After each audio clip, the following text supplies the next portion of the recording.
Could you assist me in procuring some items? Shu Sheng suddenly realized that many belongings in his home had become worn and overdue for replacement. Of course. What do you need? Ma Dazhou readily replied. A large bed, for cabinets, and then. Shu Sheng blurted out a long list, leaving Ma Dazhou utterly bewildered. All right, that will suffice. He nodded in satisfaction, while Ma Dazhou gazed at him with a look of confusion. The house was in disarray, and Shu Sheng intended to see his guest out. Hey, scholar, I need to ask you something. Ma Dazhou quickly called out, It's important. Go ahead, ask away. Shu Sheng fetched a stool, poured himself a cup of tea, and settled down with a slight adjustment of his garments. Is it just one stool? Ma Dazhou, wishing to sit as well, looked around only to find the solitary one occupied beneath him. Indeed, it's just me at home, why would I need more chairs? Aren't you inquiring about something? He observed Ma Dazhou's apparent lack of urgency. Well, he licked his lips, uncertain of how to broach the subject. If it's inconvenient, then there's no need to speak. Shu Sheng gestured with his tea, indicating that if he couldn't articulate his thoughts, he should simply leave. No, it's about my sister, Ma Dazhou sighed. Your sister? Shu Sheng pondered for a moment, struggling to recall. What is amiss? It's been years since she returned home after marriage. That's not her fault. Ma Dazhou rubbed his face. The matchmaker my mother found for her was from the city. They were quite well off. Shu Sheng frowned. This was not promising news. We were all quite pleased until the wedding day when we discovered that this family married my sister to bring luck to their eldest son. Ma Dazhou choked on his words, seemingly unable to continue. To this day, he vividly recalled how Ma Suier had burst from the bridal chamber in a fit of despair, crying out in hopelessness. Yet, by then, the marriage contract had been signed, the ceremonial rites completed, and the wedding night had been consummated. He could not take her back otherwise, the village would have condemned her. The look in Ma Suier's eyes that day was as cold as the winter wind, sharp enough to cut flesh. Bring luck? Shu Sheng raised an eyebrow, a sardonic smile gracing his lips as he regarded him. Are you and your sister truly born of the same mother? Indeed. Ma Dazhou affirmed with conviction. I inquired with my maternal grandmother, and it turns out that when my mother gave birth to my elder sister, she was resentful of having a daughter and refused to nurse her, so my grandmother took her in. Later, when I was born, my mother nearly smothered me while nursing at night, prompting my grandmother to scold her and take me away. She harbored resentment towards my grandmother, which is why she never favored us who grew up under her care. Ma Xiaomai was raised solely by her, thus having the closest bond with her, and she showered the youngest son with particular affection. Go on. Shu Sheng nodded, urging him to continue. My brother-in-law endured for 2 years, but eventually passed away. That family then blamed my sister for her ill fortune and sought to cast her out. Thus, my sister, pregnant for 4 months, was expelled. Wait, they don't want the child either? My brother-in-law had a younger brother who had long since married and had a plump son. My sister was both exhausted and emaciated at the time, and her condition was poor, so that family claimed they couldn't guarantee the child's survival, deciding it was best not to keep the baby, thus saving on expenses. Ma Dazhou spoke with barely contained outrage, lamenting the cruelty of such people. He primarily blamed his mother, who had ruined his sister's life. I understand. Shu Sheng nodded, gesturing for him to cease speaking. I take it your sister's child is in trouble now? Yes. Ma Dazhou nodded vigorously. Is it that the daughter-in-law's child has passed away, and now they are scheming to reclaim your sister's child? Exactly. And now they won't even allow my sister to see the child, fearing she might corrupt Xiaoteng. What do you intend to do? Shu Sheng asked with a knowing look. I plan to report them to the authorities and reclaim my nephew. Ma Dazhou declared with determination. That's difficult. Shu Sheng shook his head. Why? Ma Dazhou protested. Initially, they refused the child, and now they come to snatch him away. What kind of reasoning is that? If it comes to it, They may simply claim they want the child back to live with them, not that they are stealing him. Moreover, if they turn the tables and assert that your sister was discontent at home, leading to her expulsion, they might argue that since they were uncertain whether the child was the eldest son, they chose not to keep him, and now that he resembles him more, they decided to take him back. How can they slander her like that? Ma Dajo's eyes reddened with anger. My sister is innocent, there is nothing sordid about her. He became so agitated that saliva flew as he spoke. Xu Sheng quickly stepped aside. Why are you shouting at me? I'm merely informing you of the potential consequences. If you proceed with such a blunt approach to filing a complaint, the outcome will likely be as follows. At best, they will return both mother and child. At worst, they will only take the child. And then, TSK. Xu Sheng had already envisioned a multitude of subsequent events. What should I do? Ma Dajo was sweating profusely with anxiety. Scholar, please devise a plan for me. Whatever you need, I shall assist you in obtaining. Xu Sheng scoffed. Why don't you just say that any amount of silver is acceptable? Because I have no silver. Ma Dajo replied with a simple-minded earnestness. I possess strength for carpentry, and the wood is free for the taking. The mountains were full of it. Does your father know? Xu Sheng inquired pointedly. I haven't dared to tell him. Ma Dajo sat on the ground, looking troubled. My sister's marriage was arranged by my mother without our knowledge. Now that this situation has arisen, my father will surely blame my mother. He sighed heavily. After the wedding, when my father learned that my sister was brought in to bring luck, Ma Laotu was taken aback and sat there, holding his pipe in silence for quite some time. He had specially made a garment for his daughter, which he still wore, and after a leisurely rise, he said nothing, but walked into the room where my mother was happily counting the dowry. He looked at her for a while, and then began to strike her with his pipe. After that incident, my mother lay in bed for an entire month, unable to get up. Ha ha ha. Xu Sheng laughed heartily, slapping his thigh. Serves her right. I think the beating was rather light. To think your mother lost her daughter and still got beaten over the dowry, was it worth it? Xu Sheng smirked, though, to be fair, a person like your mother would do anything for money. She wouldn't hesitate to endure a beating. My father took the dowry money away, he said, warning that if his mother dared to shed a tear, she would be met with another beating. When my sister first married, my mother was so terrified of being beaten that she acted like a mouse encountering a cat. Ever since that incident, Ma Shimi dared not contradict whatever Ma Laotu said. Huh. Evil people must be met with evil. Xu Sheng relished in the misfortune. Ma Dajo's patience wore thin. I'm asking how you can help my sister, not for you to laugh at me. Ha ha ha. Xu Sheng laughed so hard that tears streamed down his face. If you want my help, you must let me finish laughing. Whose fault is it that your mother is so detestable? Ha ha ha. Finally, after a long fit of laughter, Ma Dajo looked at him, annoyed. Can you stop laughing? You sound like a crow, it's utterly unbearable. Xu Sheng glared at him. Do you still want to ask for advice? I do. Ma Dajo nodded eagerly. Scholar, stop playing games and tell me. If it works out, I will take care of everything in your house. First, go through official channels. Second, pursue it privately. Think it over. Xu Sheng took a sip of tea. All right, first clean up the dust in the kitchen and sweep the courtyard. He stood up and walked inside. Hey, scholar, don't leave. You still haven't explained how to go about the official or private matters. Ma Dajo scrambled to his feet and called out. Bring your father here, this is your family's matter, and you cannot make decisions alone. Xu Sheng stretched and left without looking back. Why am I not able to manage? Can you control your mother? Ma Dadu suddenly felt dejected.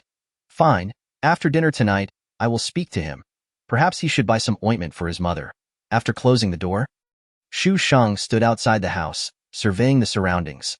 The roof needs a complete renovation, and the toilet requires some work as well. Oh, his silver. In the study, Xu Sheng crawled out from under the bookshelf, grumbling, why is there so much dust? Knock, knock. The door was pounded loudly. Who is it, making such a racket? It's as if they don't care about the door. Xu Shang got up, casually swatted at the dust, and hurried to open the door, fearing that if he took too long, the door would be torn off its hinges. He opened the door to find a smiling face looking back at him. Hey, scholar, are you home? Upon seeing this, the scholar glared at her and was about to slam the door shut. Hey, wait, Xu Xiu, I have something to discuss with you. Aunt Ma quickly thrust her foot in the door to prevent him from closing it. Xu Shang coolly replied, I am not interested. Are you leaving or not? He pressed his foot down firmly. Ouch, ouch, Aunt Ma cried out in pain, quickly retracting her foot. Xu Shang immediately attempted to close the door, but she frantically held it open, pleading, Please, scholar, at least let me finish my sentence. I am here on someone else's behalf. On someone else's behalf. Xu Shang scrutinized her. You? He suddenly laughed, full of sarcasm, and with a dismissive gesture. He said, Go on. Aunt Ma's face flushed with anger, and she opened her mouth to scold him but suddenly remembered something and smiled. Can we talk inside, then? Indeed, it seemed inappropriate to block the door like this. Reluctantly, Xu Shang opened the door wider. Make it quick and leave. Leave? Humph.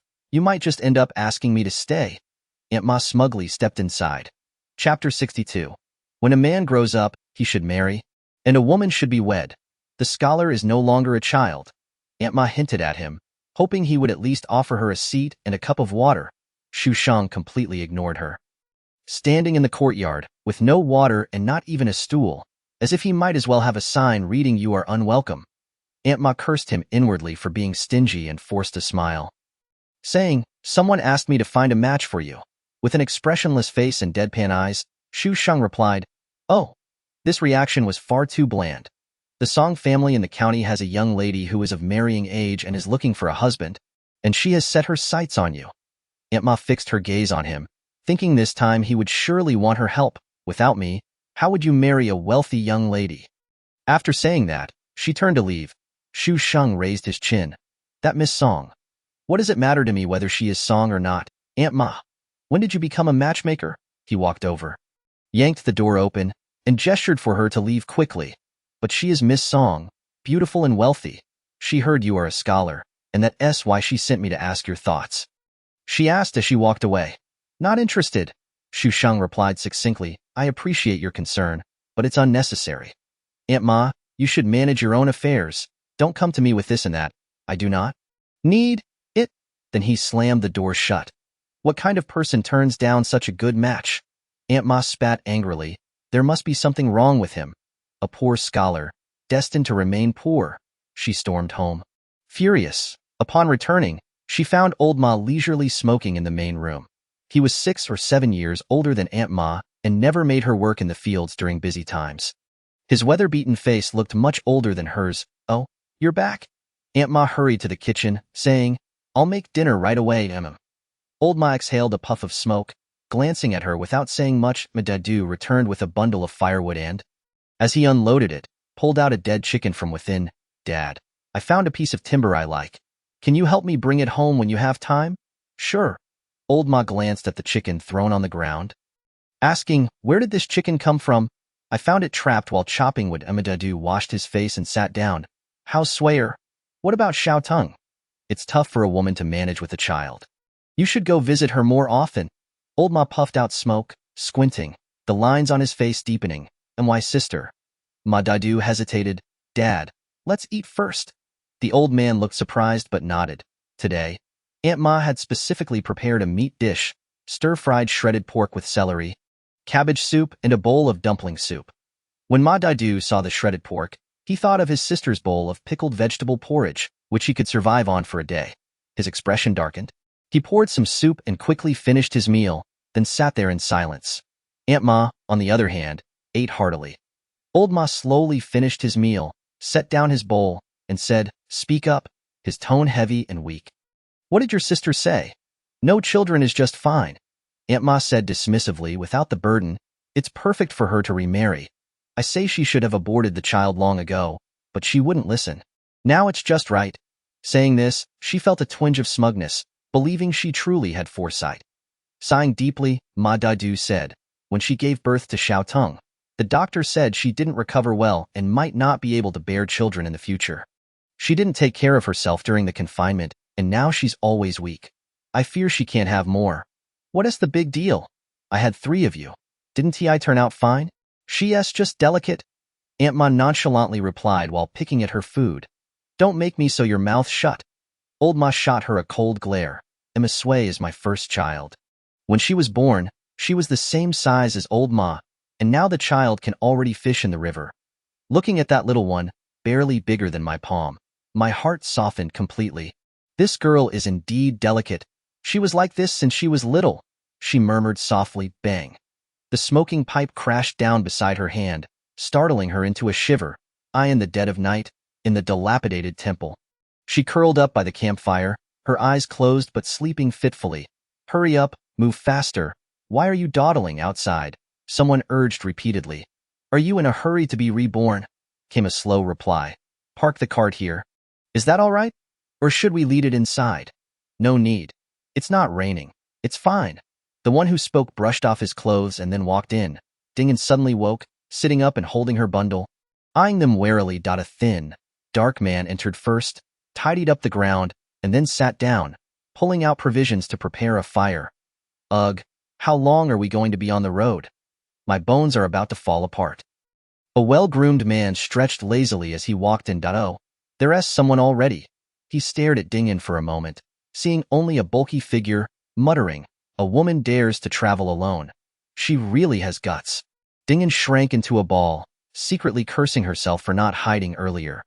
What are you standing there for? Come over and eat? The thin man called out. What's wrong with looking a bit?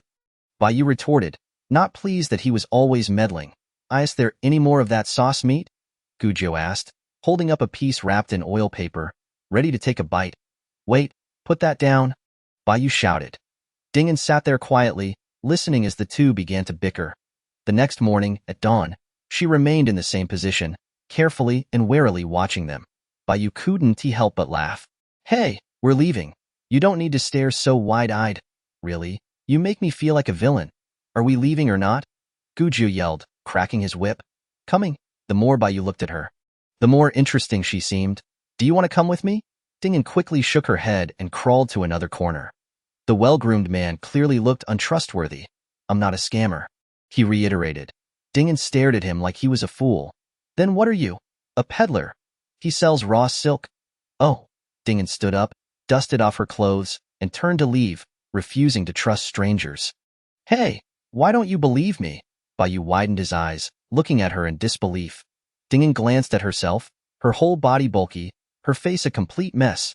If even in this state someone would pay her attention, they must have ill intentions. She shouldered her bundle, said nothing, and ran off. Jiuju let out a few scoffs. You scared her off.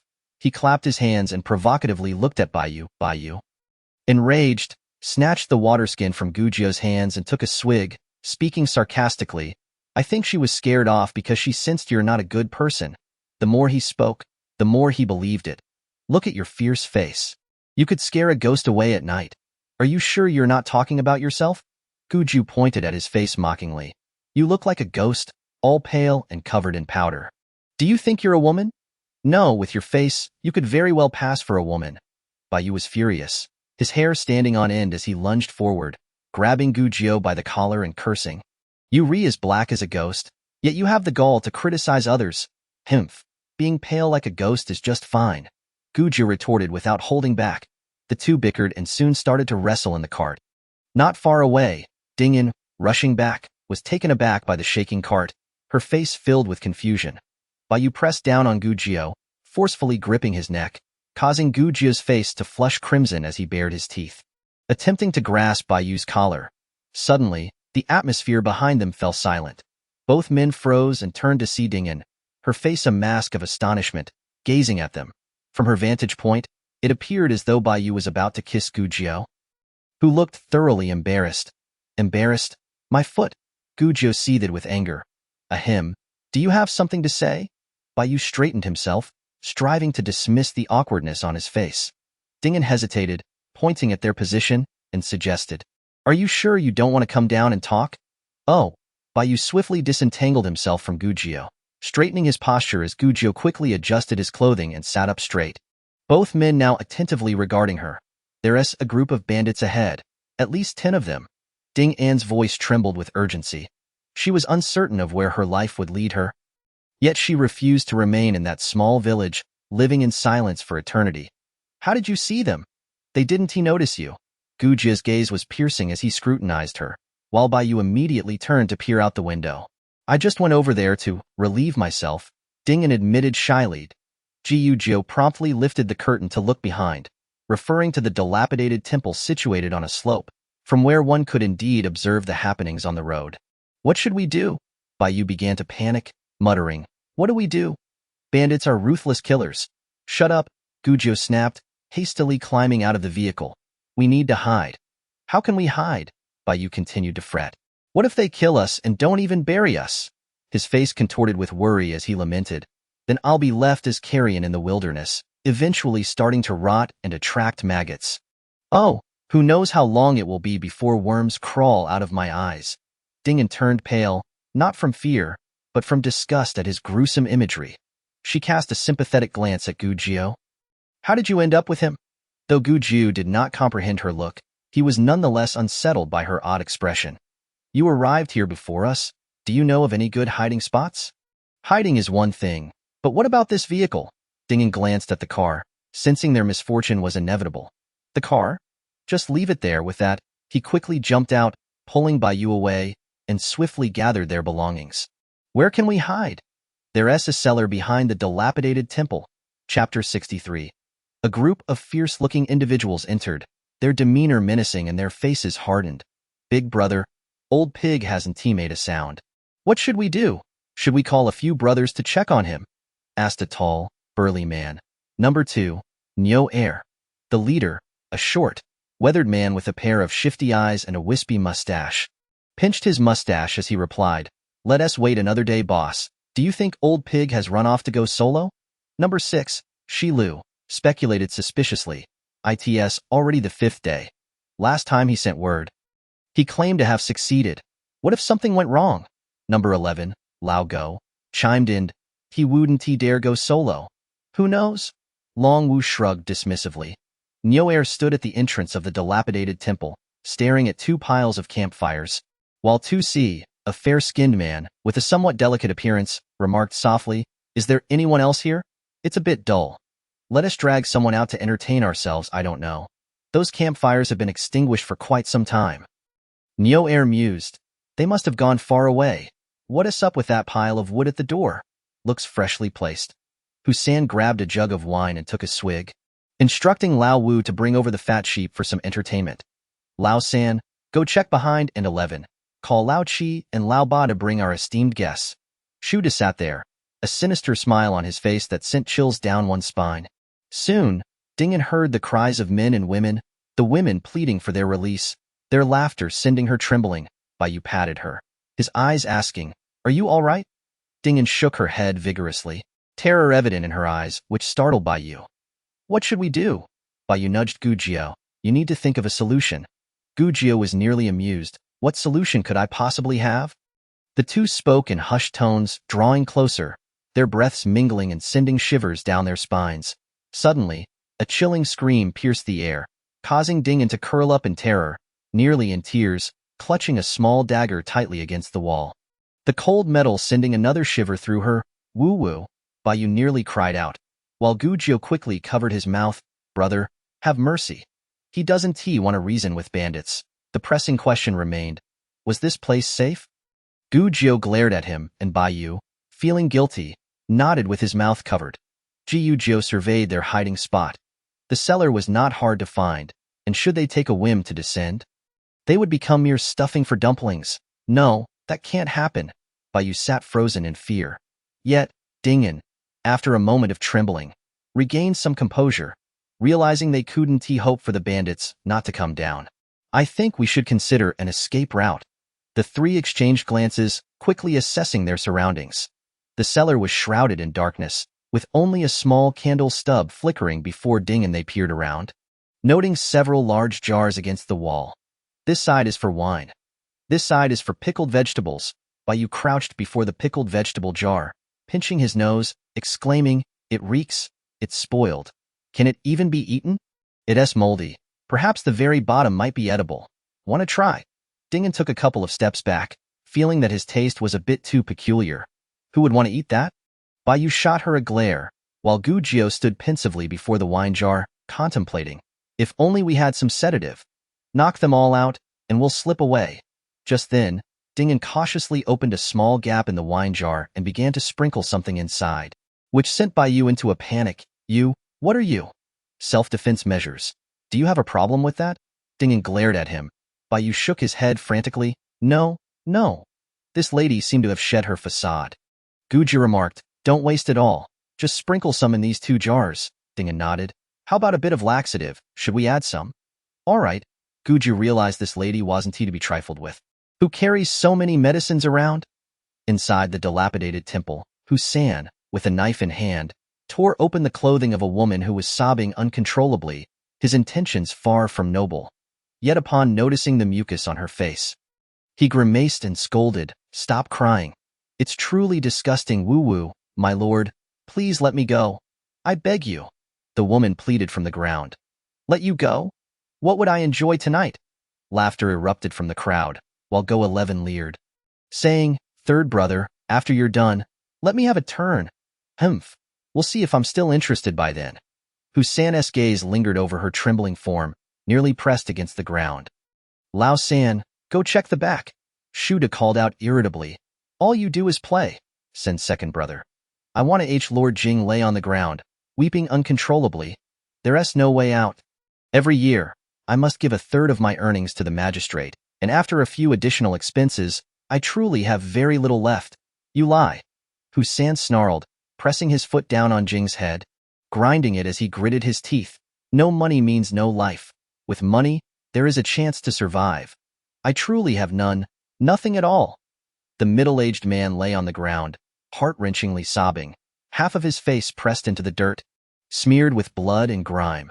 Shuda glanced at him, waved his hand, and Husan stepped aside. "Then how much do you have?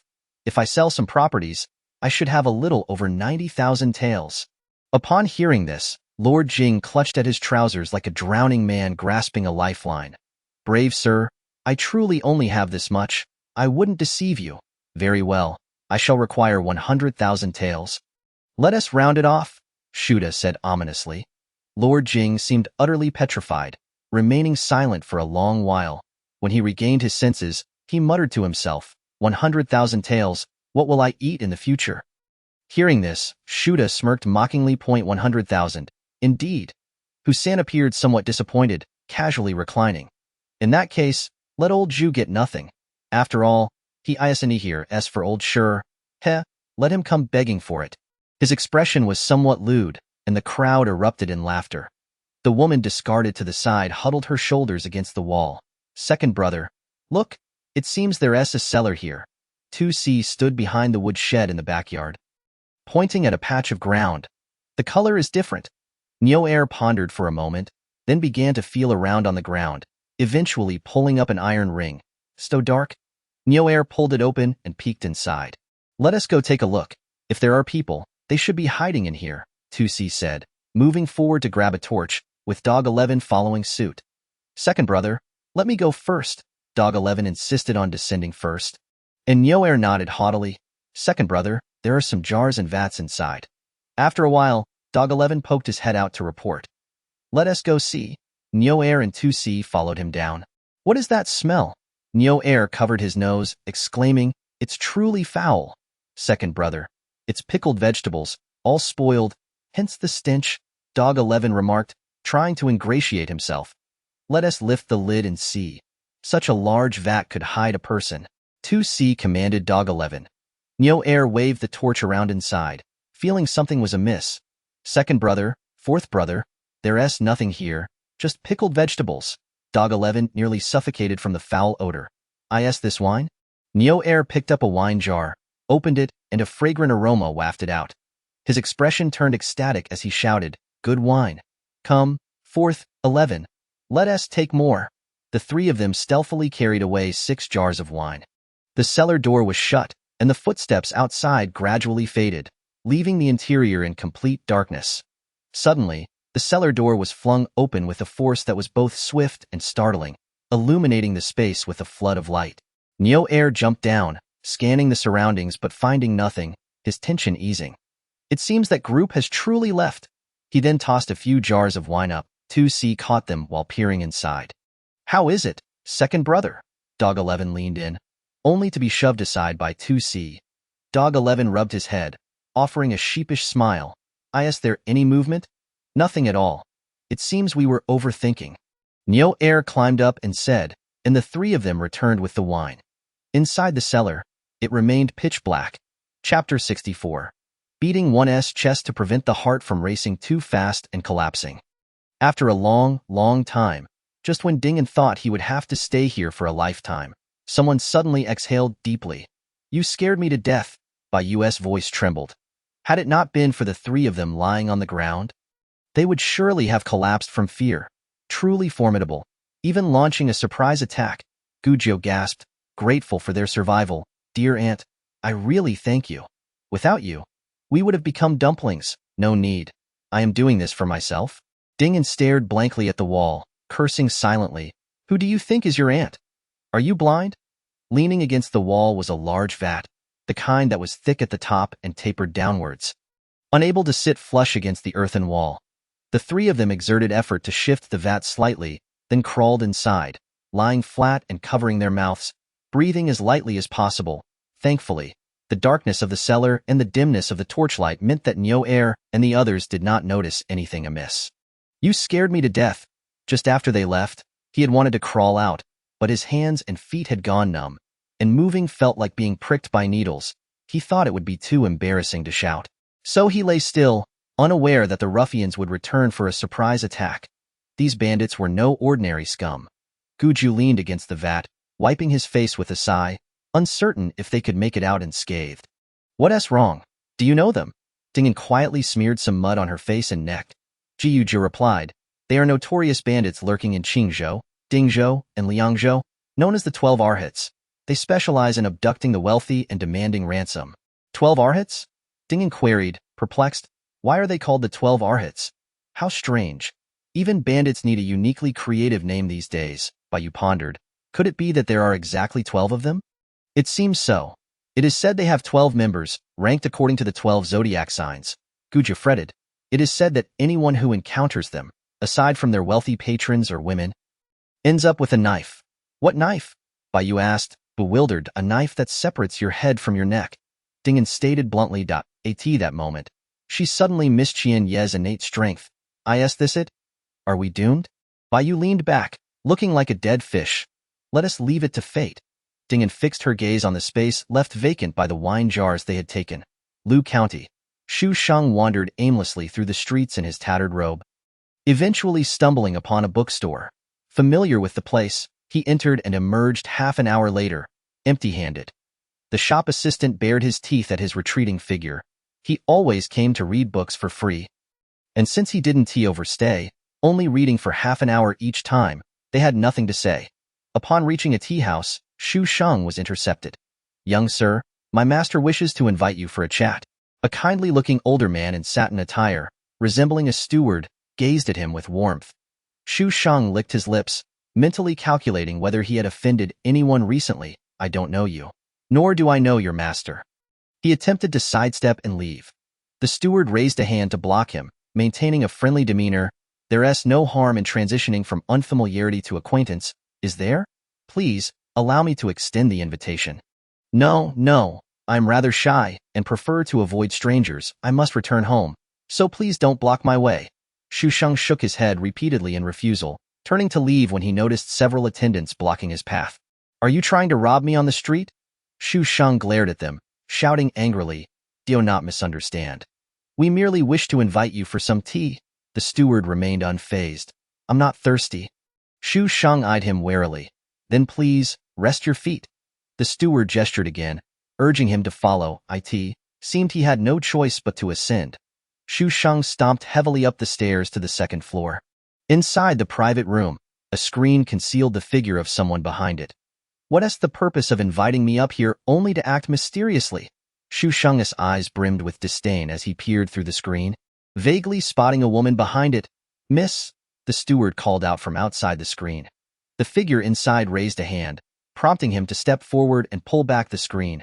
Behind the screen sat a woman in a peach-red dress, languidly reclining in her chair.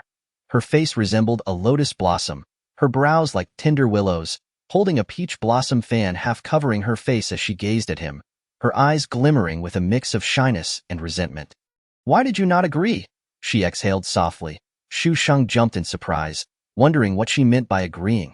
"Is this girl unwell? Am I not beautiful?" She tilted her head, her hairpin swaying precariously.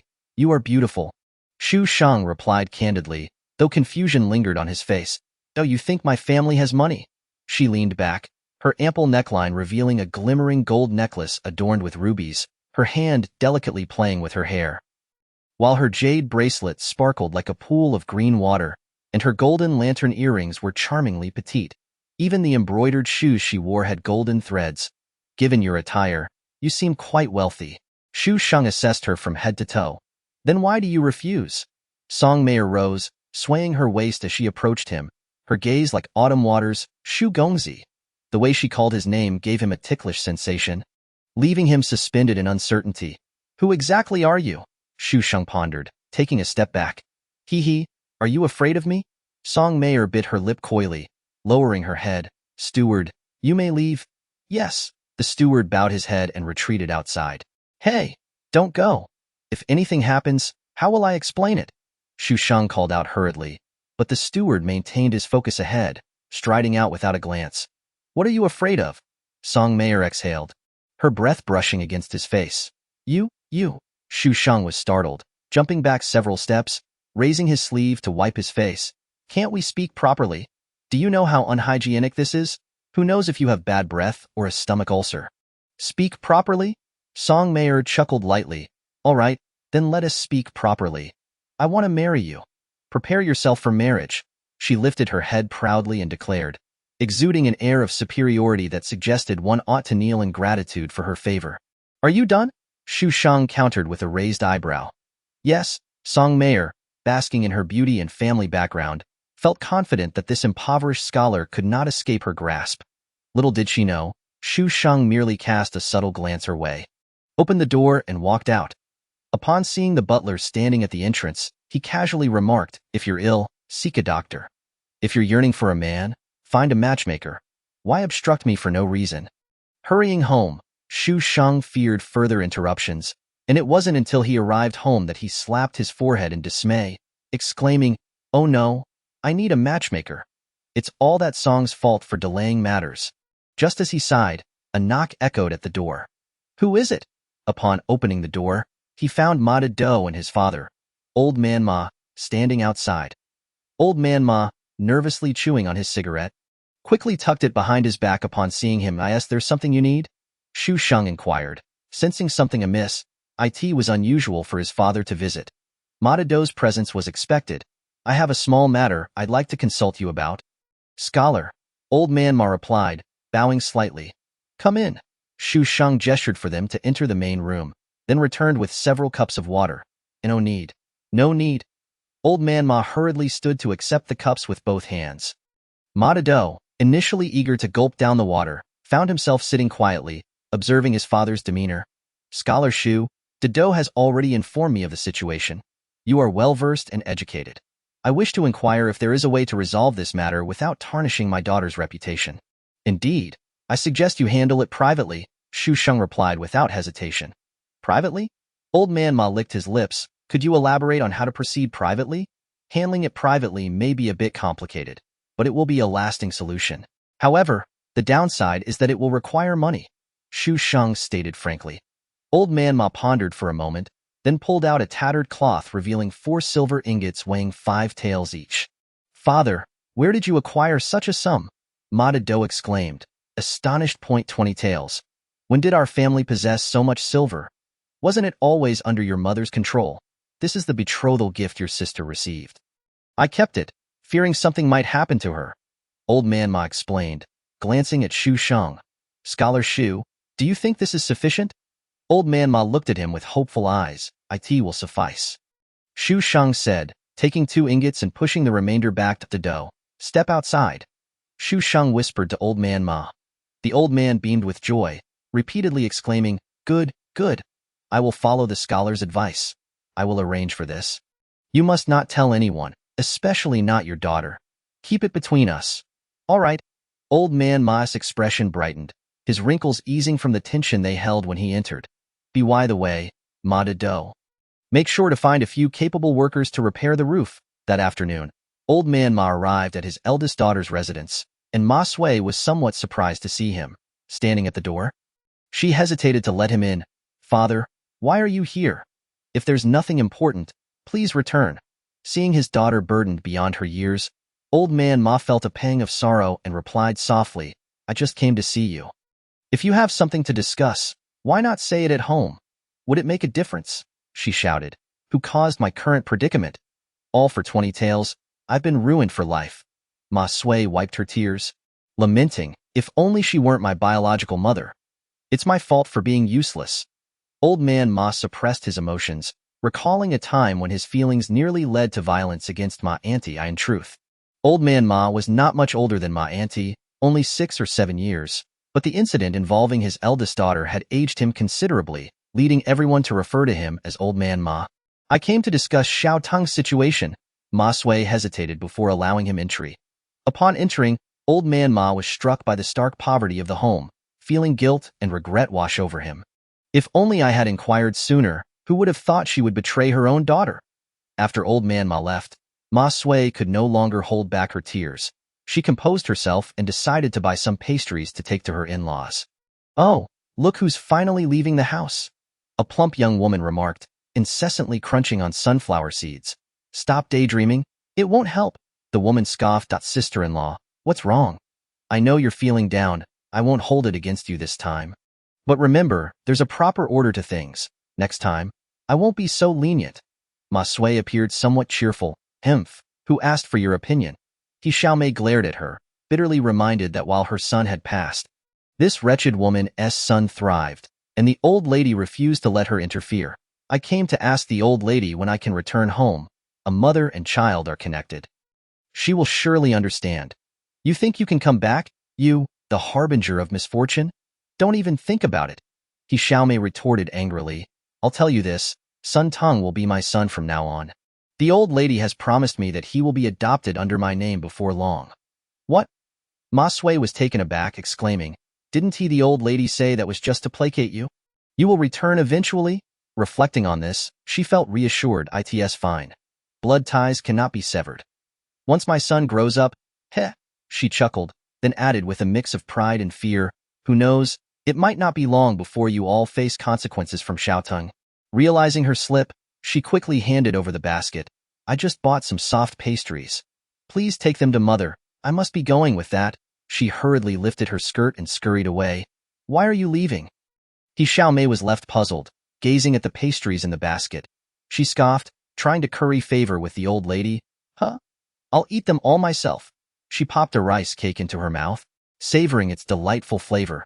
Suddenly, she recalled Ma Sui's ominous words and felt a twinge of unease. Her gaze shifted to Sun Tung, scrutinizing him. The old lady, noticing her suspicious glances, tightened her guard, forbidding her from any involvement with the children. Eventually dismissing her from even cooking. It was well known that the old lady prided herself on her status as a wealthy matron, insisting on being served, whether by a daughter-in-law or a maid. Mother, let me cook. He Xiaomei eagerly approached, trying to grab the kitchen knife, eager to showcase her skills. The old lady frowned and swatted her hand away, firmly stating, No need. If you have nothing to do, go wash some clothes, but isn't Flower Ma here for that? Mother, let me help with dinner. No, if you have nothing to do, go visit some neighbors. The old lady attempted to shoo her away, knowing full well how much she disliked her visiting others. Then I'll wash the dishes. She quickly came up with a plan. Rolling up her sleeves, however, just as she moved, her foot slipped and she flailed about, finally regaining her balance only to see the old lady's horrified expression. Before she could turn around, the sound of crashing dishes echoed as a whole shelf of bowls fell like dominoes. Mother, I didn't mean to, she panicked, wanting to explain but inadvertently kicking over a jar of pickled vegetables on her way. The old lady's glare could have cut through ice. "Mother, as she waved her hand in distress, another bowl toppled over.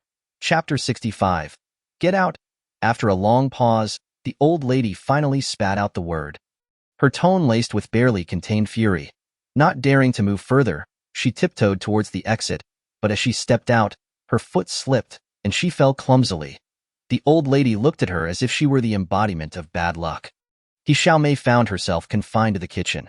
When sent to fetch something, she nearly got bitten by a dog, and when washing clothes, she almost ruined the entire family's garments. After an outing, she nearly set the neighbor's kitchen ablaze. Ultimately, the old lady glared at her, saying, "If you have nothing to do, go rest in your room and aim to bear me a grandchild soon. Stop causing trouble at home and don't go spreading it elsewhere." Xiaomei meekly agreed, feeling increasingly wronged, and buried her face in her quilt, weeping uncontrollably. Later that night, after shedding tears to Sun Lao Air, she sought solace in a moment of intimacy, but just as things heated up, the bed collapsed. Sun Lao Air, bare-chested, found himself amidst a pile of broken wood, fleeing under the astonished gazes of their parents and relatives. The old lady's piercing gaze scrutinized Xiaomei from top to bottom, almost reducing her to tears. "This bed is flimsy. How can you blame me for it?" Eventually, the old lady addressed her. "First thing tomorrow morning, you will go to the temple and pray." "Yes, mother, I will go as soon as dawn breaks." Xiaomei hastily agreed, fearing that if she delayed, the old lady would suggest she return to her mother's house for a month until things settled down. The night deepened. How long would she have to stay? Baiyu clutched his hair, appearing utterly tormented, enveloped in a silence so profound that it felt like a prison. Uncertain whether the medicine had taken effect, Dingen huddled against the wall, seeking refuge in the most inconspicuous corner. "I'll go take a look," Gujio declared after a moment of silence, his resolve suddenly steeling. The two fixed their gazes upon him, Baiyu parting his lips to voice a thought, only to ultimately decide against embarrassing himself further. Dingen, with refreshing candor, cast a glance toward the cellar entrance and calmly stated, "If anything happens, if you can escape on your own, do so. If not, make sure not to reveal us." Gujio, suppressing a smirk, replied, "Aunt, you're just one step away from saying, 'I'd rather die than expose you,' aren't you?" Dingen unabashedly affirmed, "Indeed." Baiyu gazed at her with admiration, almost echoing her sentiment. Gujio, infuriated, momentarily considered quitting. He ascended the ladder, cautiously prying open a narrow gap, straining his ears to listen intently. After a quarter of an hour, he slowly pushed the entrance wider, waiting in silence. Not sensing any abnormalities, he carefully poked his head out. Before him hung the moon in the sky, bright and cold, while the rhythmic pounding of his heart echoed like a war drum in his ears. Holding his breath, he crawled out, glancing around in panic. There was no one. Absolutely no one. The anticipated scenarios of ambush or traps were nowhere to be found. He gently closed the cellar door and stealthily made his way forward. His slender frame, honed by years of labor, moved with agility and grace. Moments stretched into eternity. Each tick of time felt longer than any he had previously endured, even more so than when awaiting news of Pan Dagawe's demise. The two remained hidden in the shadows, acutely aware of each other's presence yet instinctively stifling their breaths. Suddenly, a beam of light pierced the darkness, and someone whispered urgently, "Come out quickly." There was no response from the stillness. "Hurry, while they're all asleep." The voice pressed on, desperation creeping into its tone. Gujio felt a surge of exasperation. Everything was asleep, even the dogs and roosters, yet they were still slow. A rustling sound emerged, and Baiyu suddenly piped up. "My legs are numb. Aunt, could you give me a hand?" Dingen, reluctant to speak, thought, "How can I pull you up when I'm inside and you're outside?" Though she considered he relished in witnessing the expressions of sheer panic on the faces of those around him. Sure enough, Xiaomei immediately became flustered, hastily rummaging through her belongings to produce 2 coins, offering them to him. "Esteemed master, could you assist me in deciphering this?"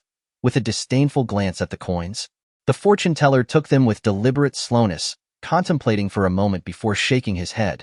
"My dear lady, your fate is beset by petty individuals, and you are at odds with others. Observe the inky hue of your inkstone and the dark circles under your eyes. It seems you cannot withstand the trials posed by your adversaries. Prepare yourself at once. He Xiaomei stared blankly at him. Prepare for what? For the aftermath. The man stood, sweeping his sleeve, and strode away with an air of aloofness that left He Xiaomei in awe. When she finally regained her composure, a chill ran down her spine. What did he mean by aftermath? What was she to do? Panic surged within her like a restless ant on a hot skillet. Erlang, Erlang, she wept, hastily descending the mountain, her heart a tangled mess. The first thought that crossed her mind was to seek counsel with her son's father, son Erlang. At that moment, a plump figure waddled back, clutching his belly and lamenting, "Oh, if only I had resisted the temptation of those meat buns. What a regret to have tossed them aside. Now my stomach feels as if it's in turmoil." Spotting the 2 coins on the table, he picked them up, discovering an additional 10 coins concealed beneath a book. What is this? Glancing around to ensure no one was watching, he swiftly swept them into his sleeve. Ah, master, a moment of your time for a fortune. Meanwhile, the fortune teller, having reached a secluded corner, was suddenly yanked into the shadows by a firm hand, prompting a startled cry. Robbery. A knife, broader than an ordinary kitchen blade, pressed against his neck, its surface gleaming with 2 tails of silver. Upon seeing this, he smiled. Ah, dear lady, I didn't expect to find you here. Qinya regarded him coolly and retorted, Robbery, you say? The man quickly donned a smile. What a coincidence, the iron compass. How swiftly you change your tune. Qinya cast a sidelong glance at him. The iron compass, with a grin, responded, It all depends on who you're dealing with, right? He seized the 2 tails of silver, saying, Dear lady, there are still 3 tails remaining. And no need to rush, Qinya replied. Do you know what to do next? Rest assured, my lady, this is our line of work. The iron compass gave a confident thumbs up. After he departed, Xu Sheng approached with a bowl of tofu pudding. Qinya, can we trust him? Why worry? My knife is not one to show mercy. She took a spoonful, exclaiming, Why is it sweet? Isn't tofu pudding supposed to be sweet? Or is it savory? Xu Sheng replied incredulously. Qinya looked at him oddly. What kind of palate do you have? How could you not enjoy sweet tofu pudding? At his words, Xu Sheng's eyes lit up as he grinned. Inching closer, you'll know once you try it. Qinya playfully punched him. I see you're yearning for my fist. Actually, if you don't hit me, I miss you quite a bit, he said with a hint of mischief. Understanding his implication, Qinya's face flushed crimson with indignation, wishing to shove him into the river to silence his nonsense. Oh, I never imagined Qinya would be so unwelcoming to me, Xu Sheng lamented.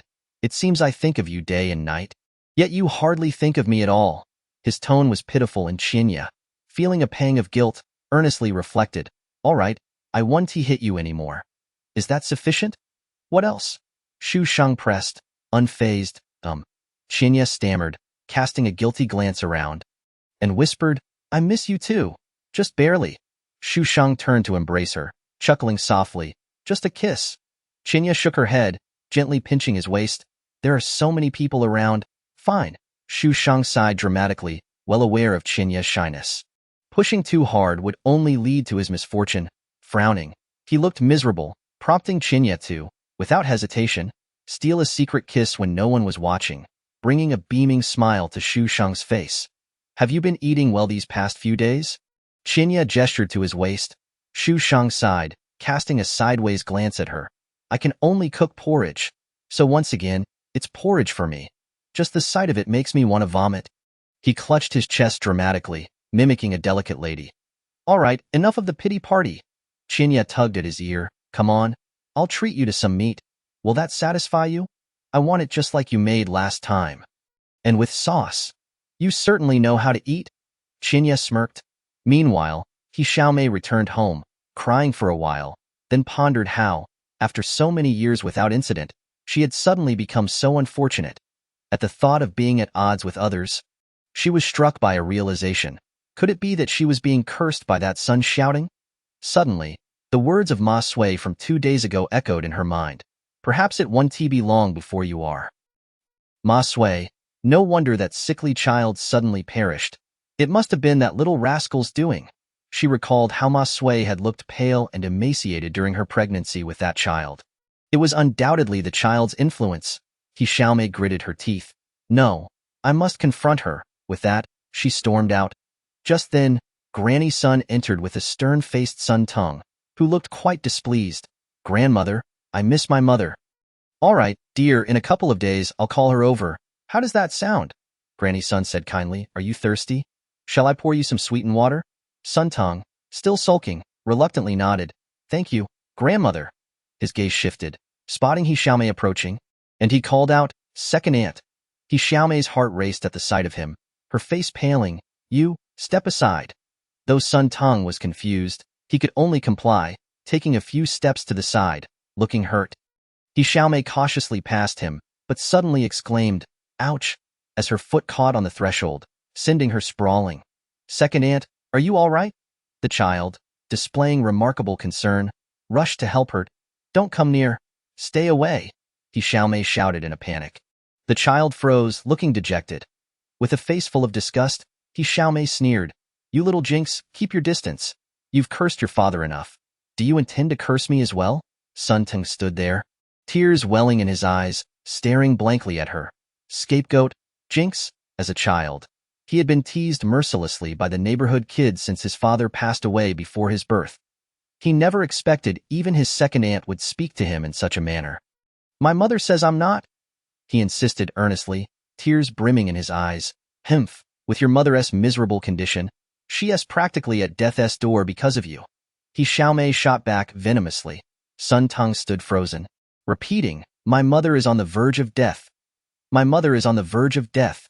With a sudden cry, he burst into tears and ran home, burying his head in anguish. Granny Sun, emerging with the sweetened water, witnessed her grandson sprinting away in tears and furrowed her brow, glaring at the smug He Xiaomei. He Xiaomei, is your mouth in need of a good tearing? You lounge around all day, yet you still complain. Have I not set rules for you in quite some time? No, mother, please don't misunderstand. He Xiaomei approached, supporting her. Mother, think about it. Ever since we brought back this little tongue, you sprained your foot. That day, didn't he father nearly get injured by that oil mill? You saw how unfortunate I was just a few days ago. Even further back, didn't he that eldest brother die because of little tongue? As she spoke, she anxiously scrutinized Granny Sun's expression. Granny Sun's countenance shifted, but she said nothing, merely waving her hand and returning indoors. By evening, Ma Sui returned Sun Tongue, and Granny Sun eyed her suspiciously. Why did you bring the child back? Ma Sui lowered her head, half covering her face. I was worried the two of you missed him. Having said that, she hurriedly turned to leave. He Xiaomei dashed in, hands on her hips, scolding. I knew your wicked heart would send this little jinx back. Are you trying to curse us? Ma Sui panicked and waved her hands. No, I didn't. She hastily tried to leave. He Xiaomei seized her hand, pulling her back. What are you hiding from? Nothing, sister-in-law. I have things to attend to. Ma Sui struggled to escape. He Xiaomei was not about to let her go. Being plump, she had some strength. While Ma Sui had not eaten properly for days and was no match for her, He Xiaomei pulled her hand. She caught sight of Ma Sui's face and gasped, Eldest sister-in-law, what happened to you? Ma Sui's left cheek was bruised, and her forehead bore a blood stain. He Xiaomei glanced once, horrified at its nothing. I tripped while walking, she said hurriedly, hastening away without even glancing at the child at a tea that moment. He Xiaomei was more convinced than ever that Sun Tongue was indeed a jinx. Even Granny Sun appeared troubled by the very sight of him in the woods. They leaned against a small creek, intending to rest and have a bite to eat. Dingen changed the handkerchief for Lord Jing and offered him some water. When Lord Jing awoke, he struggled to sit up, expressing his gratitude. Thank you all. Where are we headed?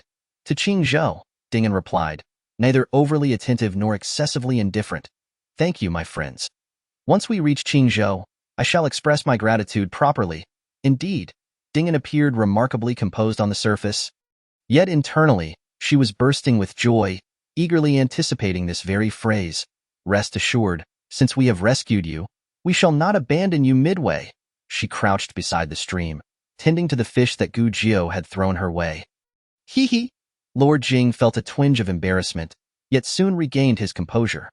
For reasons unbeknownst to her, Dingen had been restless over the past 2 days, her left eyelid twitching incessantly. Distractedly, she scraped the fish scales, suddenly jolting in surprise. Chapter 67. Lord Jing. She turned, rising to survey her surroundings, but did not see Yao Nyang, her heart racing.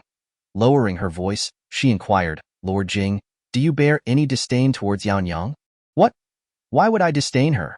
Dingan was momentarily taken aback. Is she not your wife or concubine? Lord Jing was bewildered. How could she possibly be my wife or concubine? Is she not your friend?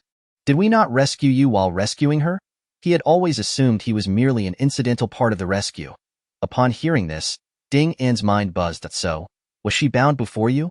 An overwhelming sense of anxiety surged through her. And she suddenly felt dizzy. Indeed, when I was captured, I saw that she was already bound. That man even dragged her into the thicket and assaulted her. Was it that burly fellow with broad shoulders, bare arms, and a scar on his left cheek? She had seen clearly that day. The man who had been closest to that woman was indeed him. Yes, yes, Lord Jing exclaimed repeatedly. That is the very fellow. I heard them calling him Husan. Dingan stood there, her mind in a chaotic whirl, various conjectures vying for her attention, nearly overwhelming her. Finally, recalling the golden chain on the woman's ankle, a thought struck her. Nearly paralyzing her with fear, Bayu emerged from the stream, lying on a large rock to bask in the sun. Turning his head, he noticed Ding An's ghastly expression and curiously asked, Aunt, what is the matter with you? Are you poisoned? Your face has turned blue. I would prefer to be poisoned. After a moment of collecting herself, Ding An whispered urgently, Gu Jiao, Bayu, come here quickly. Something serious has occurred. Bayu looked at her in confusion. What happened? What could possibly be wrong? Ding An bit her finger, observing Bayu still dawdling, and scolded.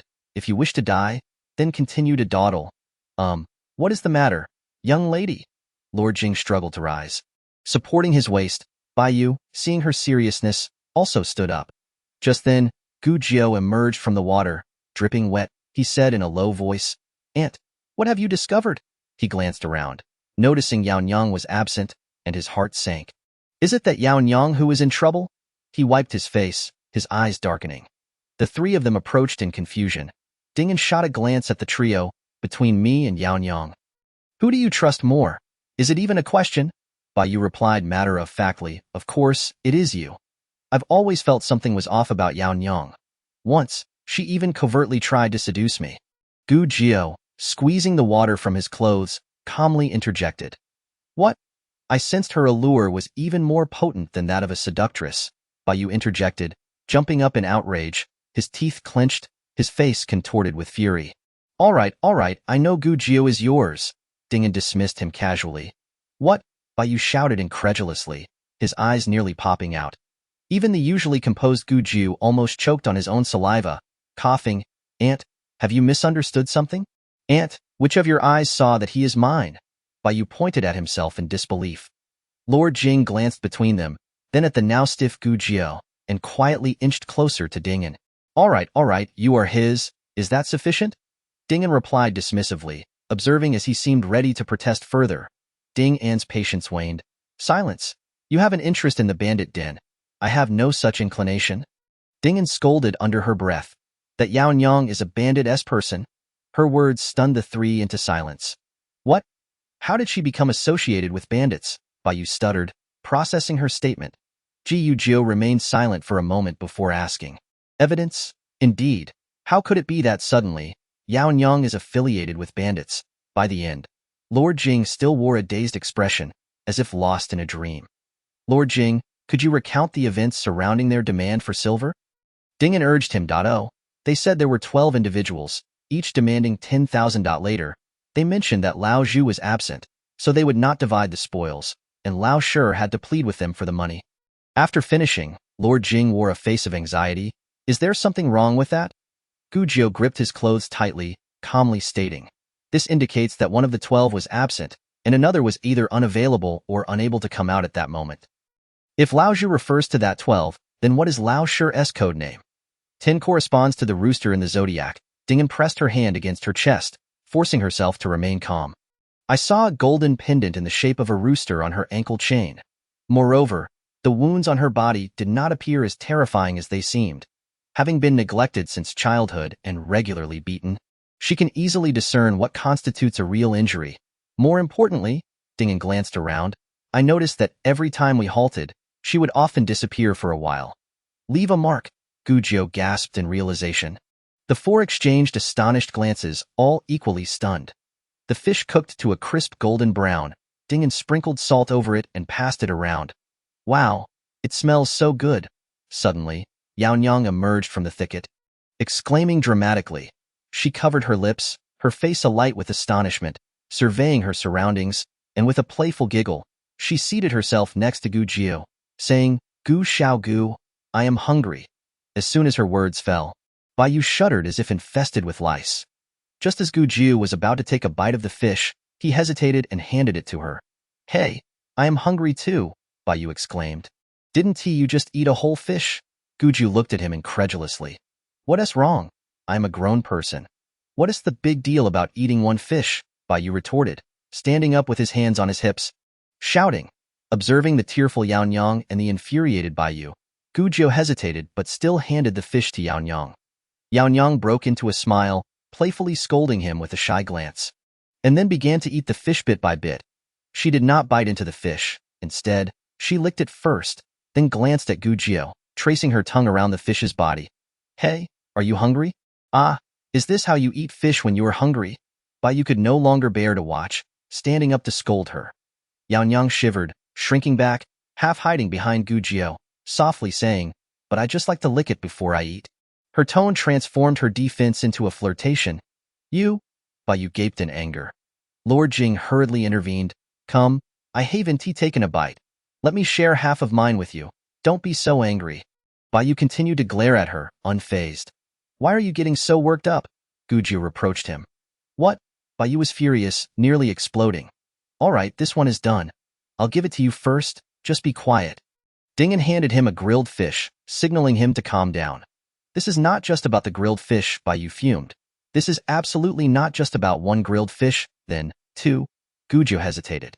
Handing him another cooked fish, I am going to be infuriated. Baiyu cried out in exasperation, storming off into the thicket.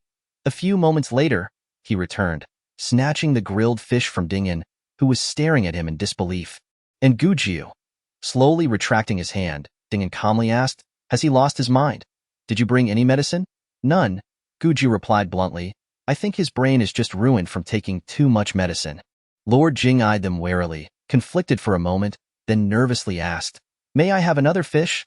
Suddenly, Yaonyang, holding the fish, collapsed headlong. Had Gujio not caught her in time, she would have fallen into the fire.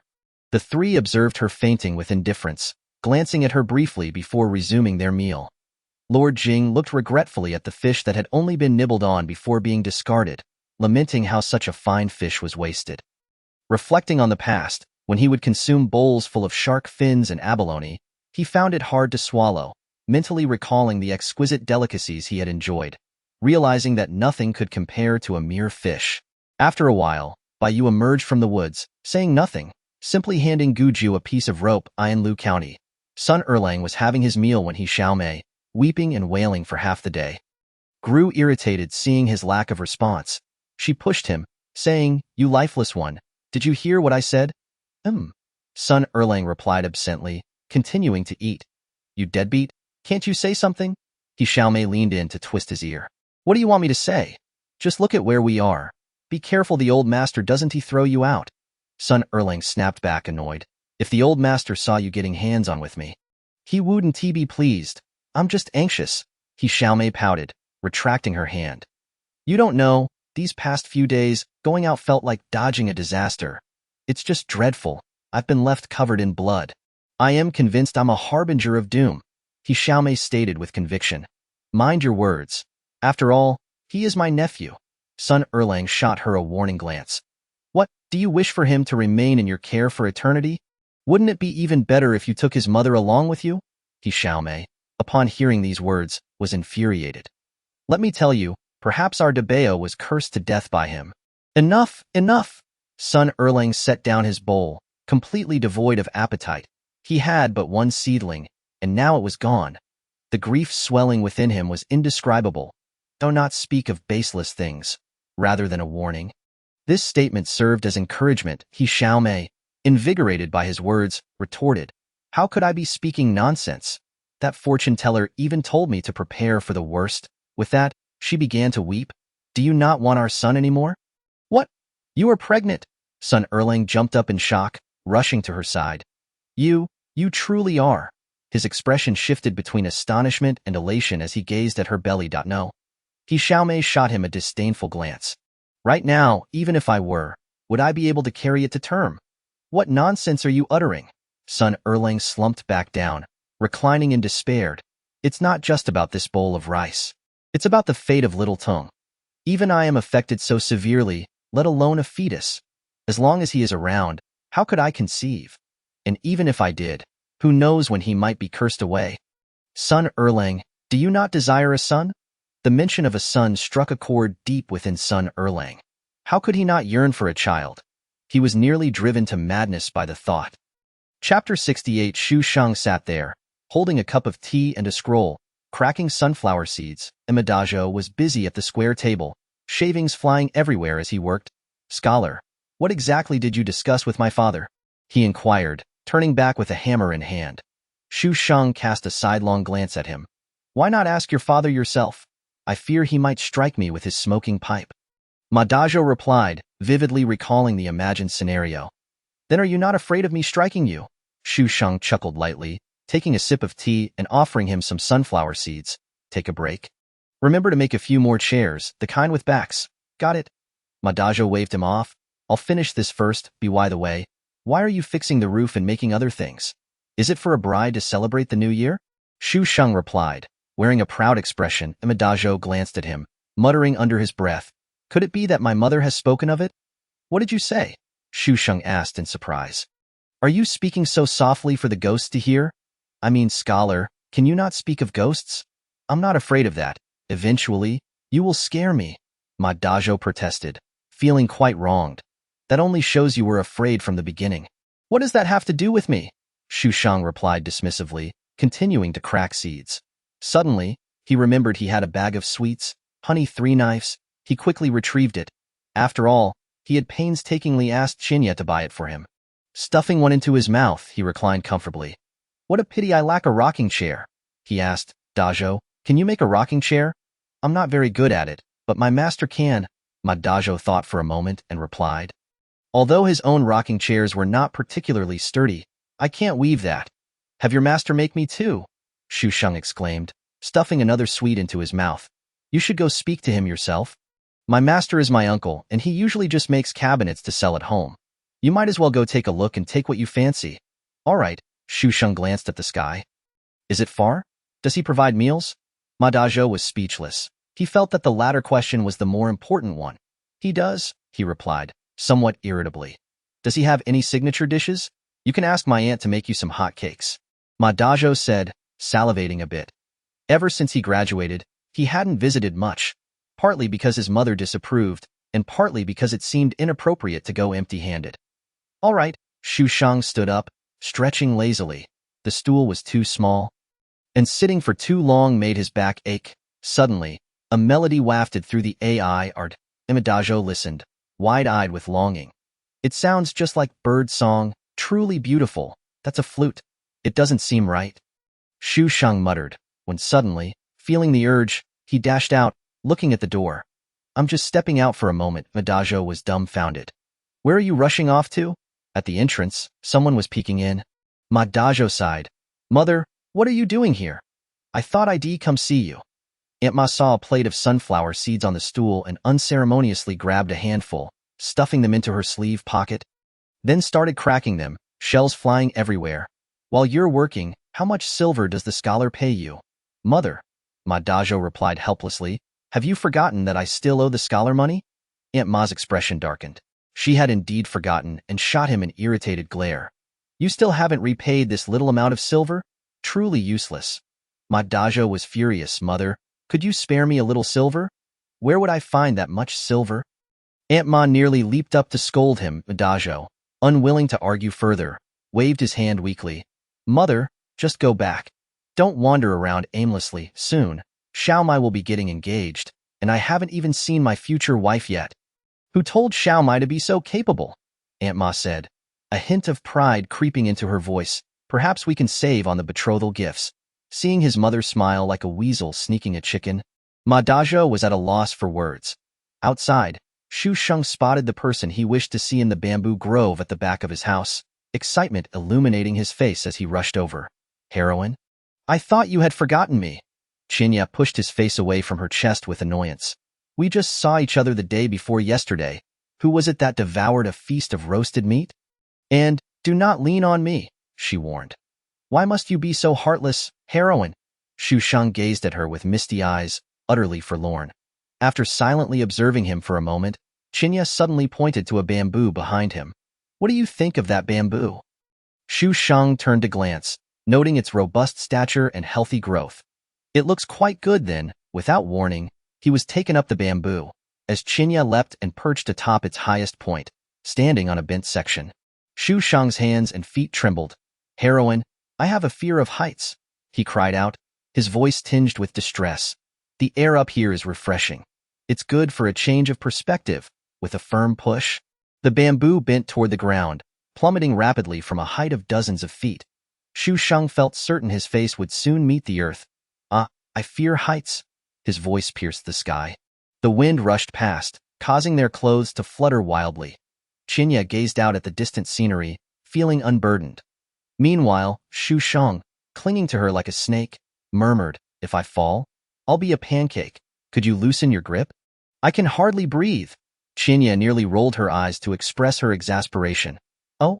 Reluctantly, Xu Sheng eased his hold a little. Yet, it felt so soft and fragrant that he was loath to let go. Infuriated, Qinya seized him and bit down hard. Ouch, ouch, Xu Sheng cried, clutching his arm in agony. Suddenly, his foot slipped, and he toppled down, flailing his arms desperately in an attempt to fly. A sparrow flew overhead, its small green eyes filled with disdain. With a shriek, Xu Sheng fell straight down. Hey, Qinya scolded, grabbing him. Can you not remain still for once? You were clearly the one scaring me. Xu Sheng protested, feeling aggrieved. Frustrated, he tightened his grip around her and tilted his head to bite her. Just as he sank his teeth into her tender flesh, he hesitated, unable to go through with it, and instead leaned in for a kiss. Qinya's hand twisted around his waist, but Xu Sheng refused to relent. Ugh, do you wish to kill me? The two were entangled upon a bamboo branch, lost in their fervent exchange. The wind swept through the bamboo grove, the branches dancing and rustling. Ma Dazhou finished cleaning the courtyard just as Xu Sheng returned, glowing with triumph, carrying a trotter and 2 pigs' feet. Hey, scholar, did you go buy meat? Ma Dazhou was taken aback by Xu Sheng's triumphant expression. Guess at your leisure. I want to tell, Xu Sheng declared, humming a tune as he headed to the kitchen. After a moment's thought, he sliced off a piece of pork and emerged with the pig's feet. Go borrow a cart quickly. We might still make it for lunch. Why do you need so much meat? Ma Dazhou questioned, eyeing the pig's feet and the nearly 2 pounds of meat in his hand. Is it too shameless to go empty-handed to mooch a meal? The scholar decided to maintain his dignity. Scholar, there's no need for that. Ma Dazhou replied gratefully, though he felt uncomfortable. He usually helped his uncle with work, and his mother would scold him incessantly. Now, with Xu Sheng bringing these items, he felt a mix of emotions. Enough with the teary-eyed look. Xu Sheng patted his shoulder. Didn't you say your aunt is a great cook? These pig's feet are for her to prepare for me. Of course, but you mustn't try to snatch them from me. Xu Sheng made his intentions clear. Haha, I won't steal them. Ma Dazhou grinned foolishly. You respect someone I respect, which brings me joy. Old Ma watched as he parked the ox cart on the road, hesitating. Dazhou, is this the cart from Peng Daniu's family? Where are you headed? Father. Ma Dazhou has parked the cart. The scholar wishes for a rocking chair, and my skills in that regard are lacking. So I am contemplating taking him to visit uncle today. It is fortuitous, as I have not seen him in quite some time. As he spoke, his voice grew somber. Old Ma paused to take a drag from his cigarette, fell into silence for a moment, and then suddenly said, Wait a moment. After a while, he emerged with a jar of wine and a cloth bag, saying, Take some rice and flour to your uncle. He paused before adding, Please ask him to inquire about any families with good daughters. Once you and Xiaomai are married, we shall split the household, and your mother and I will live on our own. So as not to burden you. The old man's words stirred a pang of sorrow in Ma Dazhou's heart. He may lack ability and strength, but he gives them all he can. offering nothing but the best he has to offer. Father, what are you saying? I am your son. How could I not support you both? Madajo replied unhappily. Father, here, take this. He pulled out an oil paper bag from his bosom, containing 3 honey cakes, and stuffed one into old Ma's mouth. A gift from the scholar? Isn't it delicious? Old Ma chuckled, his eyes narrowing into slits, and the wrinkles on his face smoothed considerably as he nodded repeatedly. Sweet, sweet, truly sweet. At that moment, he caught sight of Shushing approaching with something in hand, and hurriedly wrapped up the honey cakes, handing them to him. Father, I won't be back for lunch. Keep it for yourself. And don't give any to Mother. Uncle Ma. Shushing bowed. Scholar Shu. Old Ma watched them as they drove the ox cart away, clutching 2 honey cakes in his hand, and suddenly sighed softly. The child has grown up. A mixture of pride and sorrow washed over him. In Lu County, Old Lady Sun was directing Huama to prepare lunch when she suddenly heard the voices of her old friends outside and stepped out. Li Jie, where are you off to at this hour? Old Lady Sun called out to a plump, elderly woman adorned with a round patterned garment. The old woman waved her hand with a smile. Little sister, hurry up, a fortune teller has come to the front street. It's quite miraculous, a fortune teller. When did this happen? I had no idea. Old Lady Sun muttered as she walked over. Knowing that you've been feeling down? You shouldn't stay cooped up at home. The old lady patted her hand and sighed. Tears threatened to spill from the corners of Old Lady Sun's eyes as she choked out, Sister, it has been so hard for me. The eldest has been gone for only a few years, and now the eldest grandson is in trouble. The moment I close my eyes, I see him swollen from the water. The pain in Old Lady Sun's words was palpable. The thought of her lively grandson lying there motionless made her wish to follow him. Chapter 69. Do not dwell on it. This is fate. The old lady sighed. Indeed, this is fate. Old Lady Sun wiped her tears and sighed again. They were all my heart and soul. How could I not think of them? I heard that you have brought that grandson back? The old lady, who appeared prosperous and well-attired, radiated comfort in her life. Sister, you know, I fear that in the end, I will die without anyone to keep vigil for me. Old Lady Sun and she had been close friends before their marriages. Both married into families of similar means, so there was no comparison, and their friendship remained harmonious. Observing her dear friend's weary and ashen complexion, the old lady was at a loss for words. Having never experienced the sorrow of burying one's own child, everything she might say felt like boasting. All she could do was embrace her shoulders in consolation. Why speak of such things? A fortune teller has arrived, claiming to be from a humble background. They say his predictions are quite accurate. Let us hope he is not a fraud.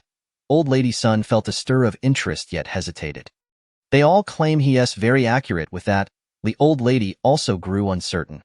Why don't we go take a look? As they reached the front street, they saw a scruffily dressed man seated behind a square table. Seemingly meditating with his eyes closed, a crowd had gathered around him, all holding their breath in anticipation.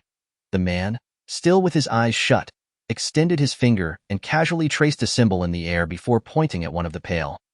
Clean women. You, first, Zhaoist girl, you're in luck. Go ahead, the onlookers exclaimed, nudging the woman forward.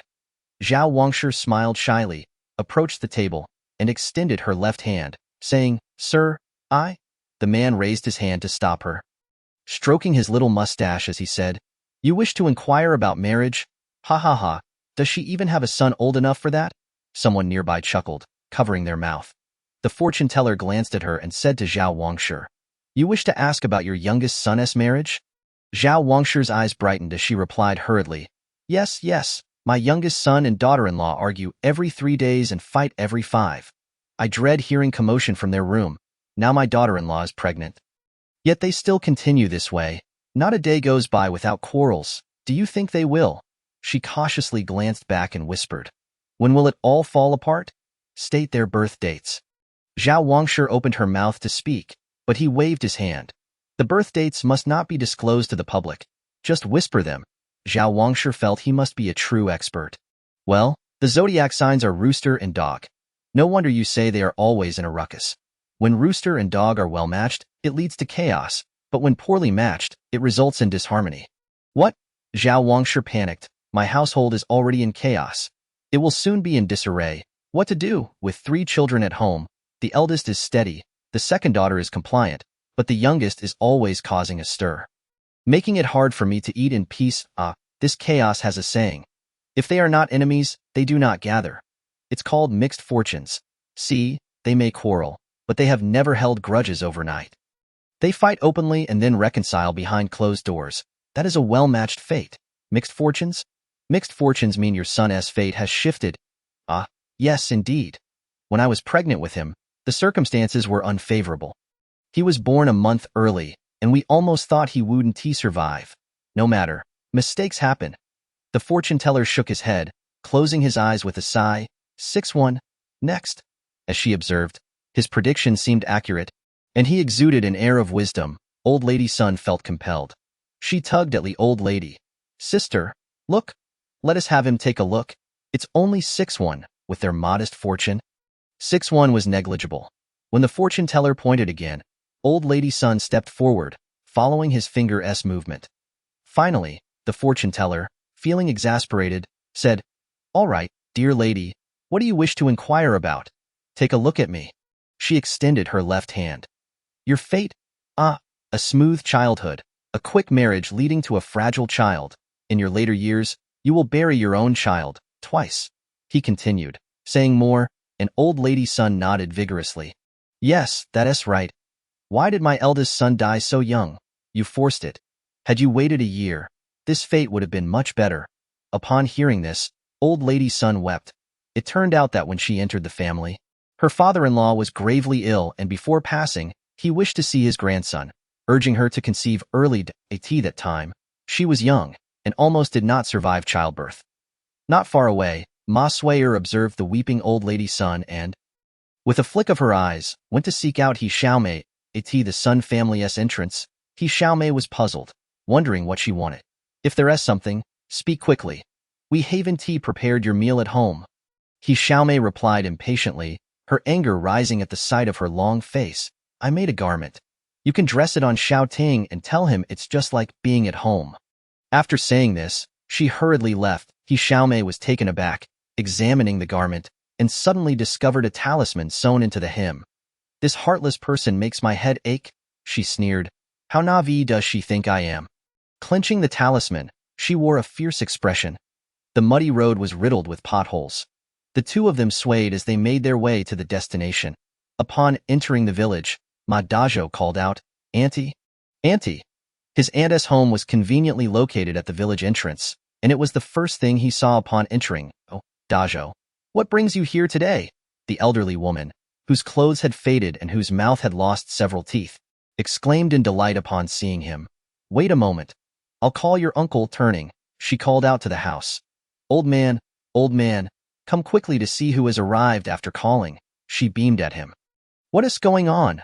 The old man, covered in wood shavings, poked his head out, and upon seeing Ma Dajo, his smile faded slightly, and his face attempted to adopt a serious expression. What brings you here? Uncle looked at the sky with hands behind his back. If there is nothing, you should head back early to avoid scolding. Though the two families lived far apart, Uncle was not deaf. How could he be unaware of Aunt Ma's temperament? Nothing much, Uncle. I'm here because I have something to discuss. Ma Dajo jumped down and unloaded the items. Right now, my mother is busy. Busy? What is she busy with? As Uncle spoke, he noticed the 2 missing teeth in front, his mouth slightly leaking, but he tried his best to keep it closed, fearing the children would find his speech off-putting. He turned his head. How old are you now? Has your mother found someone for you yet? Ha. Carrying the items, Ma Dajo followed behind him, and upon hearing this, could only chuckle awkwardly. After all, he is a scholar. Upon seeing Shusheng standing aside with a basket in hand, Auntie hurriedly wiped her hands on her clothing before beckoning him in, saying, Come in quickly for some water. This scholar has grown quite well. Truly, Grandma has an eye for talent. Shusheng grinned, revealing 8 gleaming teeth, and jokingly remarked, I've come to mooch a meal, so don't turn your nose up at me. He handed over the basket, feeling slightly embarrassed as he added, The pig's trotters are not meant for you. Whether you bring something or not, it doesn't matter. Auntie exclaimed in astonishment. Why did you bring so much meat? The basket contained not only 2 pig's trotters, but also a hefty chunk of meat and half a basket of vegetables. The elderly lady chided them for their extravagant spending, saying the vegetables were freshly picked by Desai from the field. Aren't these meats free of charge? The old woman always fretted over the younger generation's reckless spending. Hee, these are gifts from my wife. Shusheng confided with an air of mystery. You've married? Auntie responded, leaning in eagerly to inquire in a hushed voice. Soon, once everything is prepared, I will seek a matchmaker to bring her home. Shusheng winked and whispered conspiratorially. Old lady, please prepare the pig's trotters for me. I'll take them back to win her over and persuade her to come home with me. I'll braise them for you. The two of them exchanged secrets as if they were thieves. Scholar auntie, what are you two scheming about? Madazai, upon entering the courtyard, noticed their hushed conversation. Uncle pointed toward a small side room, saying, Scholar, go take a look. Choose what you fancy, and I'll have Desai move it for you. So many!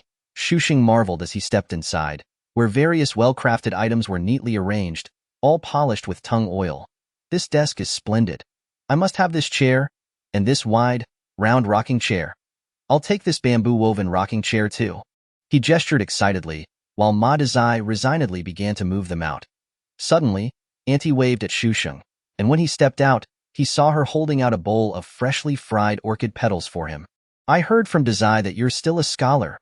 Of course, after so many years of studying, it would be quite embarrassing not to have achieved at least that, he replied in his peculiar manner, which only made Auntie laugh more heartily. Indeed, one must either gain a degree through their studies or return to farming, she muttered while picking vegetables. Unlike that family behind us, whose son has studied for over a decade yet only achieved the status of a child scholar. Not even a full scholar.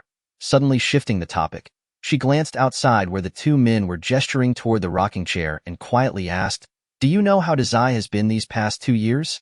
She sighed. When the child was small, his mother wouldn't he let him return home. Now that he has grown, she won't he allow him to visit us, back then, when Auntie's mother-in-law had just passed. Ma Sui was already a young lady, and she was quite headstrong. Auntie avoided conflicts with her, and though the two women didn't get along, they kept the peace. Meanwhile, young Desai, still a child, was dependent on others. Yet Auntie didn't like him, often scolding him. Later, Madazai sat on the doorstep smoking all night and sent the child to apprentice. He should go back. She doesn't treat him well. Auntie raised Desai herself, so her feelings of reluctance and heartache were palpable. Now that he had grown and could earn a living, she lamented, We coaxed Desai into mourning for me. Don't let him come. If I were younger, I would have slapped her, the old lady declared fiercely, holding a handful of vegetables. It's noon. The old lady busied herself preparing a feast and called them to the table. Old man, stop your prattling. If you're not hungry, don't let the children starve. Grandpa chuckled as he brushed the wood shavings off his lap. Let us see what delicious dishes this old lady has prepared today. The most striking dish on the table was a plate of golden, crispy flatbreads, each the size of a palm. Upon seeing it, Madazai exclaimed, Auntie's baked flatbreads are truly exceptional. He hurried to sit down, ready to dig in, but as Shusheng sat beside him, he stepped hard on Desai's foot, muttering, Are you a starving ghost or what? Madazai rubbed his foot, grumbling. Once the old man began to eat, Shusheng took a bite of the flatbread, his face lighting up with delight. The combination of chives and oil residue is simply divine. Madazai had already devoured one, and just as he reached for a second, Shusheng rolled his eyes. Eat so fast, and you might choke. After distributing one to everyone, he set aside the remaining 4, saying, Desai, you're not allowed to eat these. There are still so many. Can you finish them all? Madazai glared at him in indignation. Scholar, are you being a bit greedy? I can't take these back to impress the girl. He grinned, relishing a bite of flatbread alongside some wild greens. Knowing you have a wife, there's no need to smile so smugly. Madazai scoffed while eating a bowl of vegetable rice. Desai, has your mother found someone for you? Auntie looked at him with concern. Not yet. She has been busy with the wheat lately, and it seems there is some issue between the wheat and that girl. Madazai replied gloomily. The other day, when I was at the temple fair, I saw your mother and brother. He found them bothersome and pulled Shinya away to another spot. I overheard her say that your brother should charm the girl well, hoping she might not ask for a bride price. Shusheng bit his chopsticks, puzzled by her words. Grandpa leisurely sipped his drink, saying, Dazai, your mother is up to no good. Ma Dazai hadn't quite processed this when Auntie erupted in anger. What kind of scheming is that? Her heart is rotten to the core. What family would dare to marry into such a family? If this gets out, who would want to be associated with them? Dazai hasn't he married yet? Auntie fumed, and then suddenly smacked her thigh, declaring, No way! With such a heart, I won't let her find a wife for Dazai. I'll take charge of this. After we finish eating, I'll go inquire. Grandpa shot her a sidelong glance, disapprovingly saying, What is the rush? The more hasty you are, the worse it will turn out. He set down his bowl and turned to Dazai. What kind of girl do you like? Tell your aunt to think carefully. Not too thin, preferably a bit plump, strong enough to do some work, not too beautiful, but also not too ugly. As Ma Dazai spoke, he began to feel embarrassed. Meanwhile, Shusheng grew increasingly suspicious. Glancing at him, Yes, Auntie, hurry up and find him a wife. So he stops daydreaming all day, Shusheng teased, serving Auntie a piece of braised meat, which made her beam with joy. Ma Dazai protested. What do you mean by daydreaming? One should not speak while eating or sleep while talking. Do you need me to teach you? Shusheng retorted. But aren't you talking as well? I've already finished. Shusheng glanced at Dazai's bowl, where his chopsticks lay horizontally across, signaling he was done eating, and Dazai silently glanced at him, conceding, Fine, you win. He angrily shoveled rice into his mouth, only to choke and roll his eyes in distress. Grandpa received a bowl of rice and vegetables handed to him by his wife, saying leisurely, Dazai, you should ask Scholar for advice when in doubt. Indeed, if you're not clever, find a clever companion. Auntie advised, distributing pieces of meat from the large bowl to Grandpa and Dazai while pouring some broth for herself. Hurry and eat. It's hot today, and we must finish the food. Grandpa ate slowly, occasionally placing a piece of meat into his wife's bowl, while Auntie happily savored her meal. Watching them, Shusheng felt a warmth in his eyes, recalling many years ago when they had already settled in Langtu village. On that day, they had bought a chicken, and he had eaten one leg, while the other was passed back and forth between his parents. As he was leaving, Auntie handed him a basket filled with the flatbreads he had left over and a bowl of braised pig's trotters, saying, Take this home to win over your wife. Not quite yet, Shusheng chuckled shyly, but it will be soon. Ma Dazai approached, wiping his sweat. Scholar, everything is packed. Let us go. Shusheng shot him a glare without payment. I want to partake in thievery. Oh dear, I forgot about that. Ma Dazai laughed awkwardly. Let us just say it's 17 taels. He turned to Grandpa, who grinned. Make it 19. No worries, he is preparing to marry. He's certainly 1 TB short on cash. Ma Dazai waved his hand dismissively. Shusheng kicked him in frustration. Don't forget, you still have money hidden at my place. Be careful I don't swallow it all. 16 taels.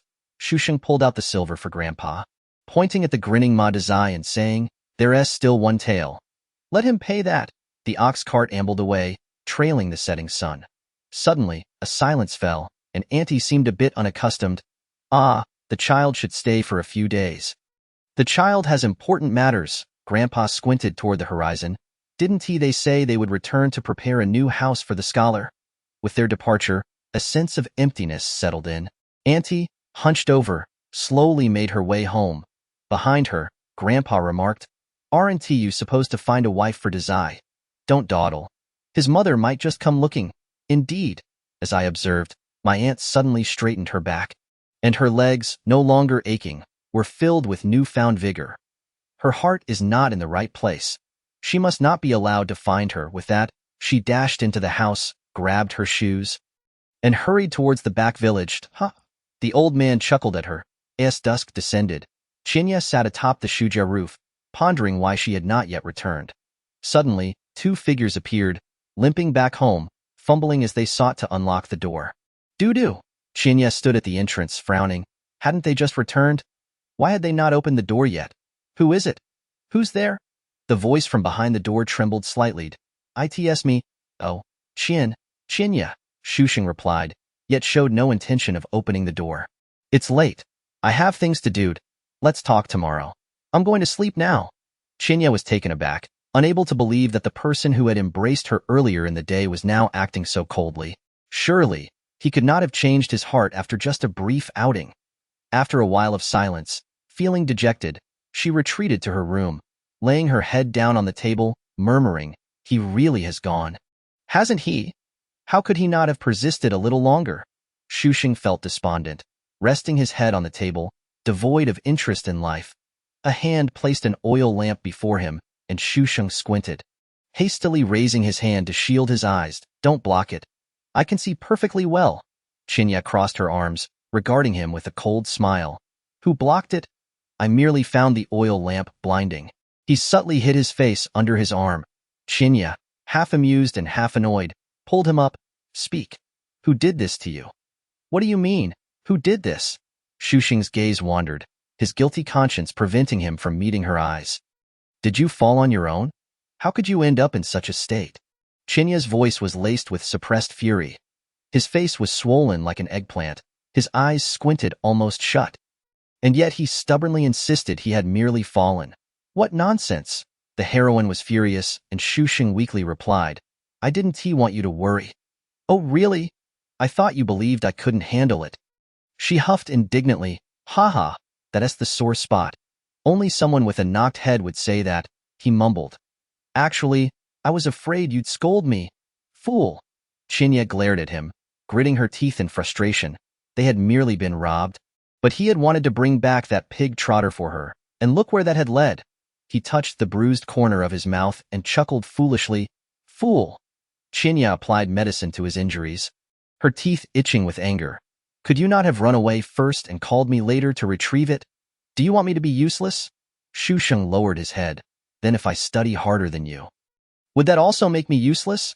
"Ah," Shusheng suddenly exclaimed. "This seems to be the ointment I used last time for. You know." He hesitated before glancing at Chinya. Chinya paused slightly. "It should be, I think." "What do you mean, should be?" Shusheng retorted, puffing up in indignation. "At home, we only have that ointment. Did you just smear it directly on my face? Do you think my face is my behind?" He appeared genuinely hurt. "Regardless, it's all your flesh. What is the difference? Can we not be overly dramatic at this moment? Can the front elbow be compared to pig head meat?" His tone was filled with grievance. Fine. Just hold on. I'll go buy some medicine later." After a while, Chinya finally finished applying the ointment. "Let us go. I'll take you to buy some medicine and get something to eat. That should be my line." Shusheng grumbled in dissatisfaction. As night deepened, the moon emerged. The two took a few steps when Chinya suddenly asked, "Who did this to you?" "I isn't at that tiger." "No one. I fell." Shusheng nearly let the truth slip. Chinya scoffed, "It's so obvious. Why pretend?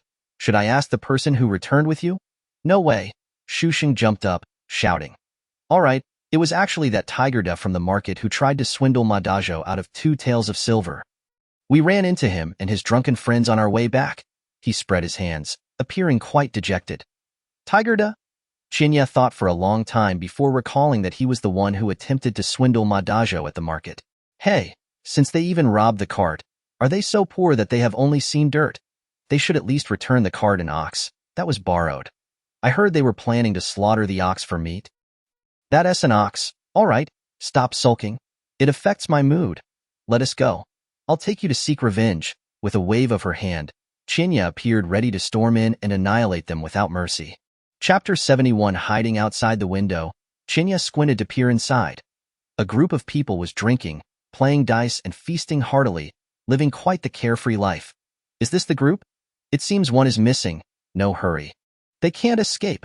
Chinya smiled slyly, startling Shushing into a shiver. "Try this." Chinya handed him a small fruit. "What is this? Can we eat it?" Shushing took a bite, and his face contorted from the sourness. "Wait for me on the rooftop." Chinya suddenly leaped onto the roof, causing Shushing to cling to her tightly in fright.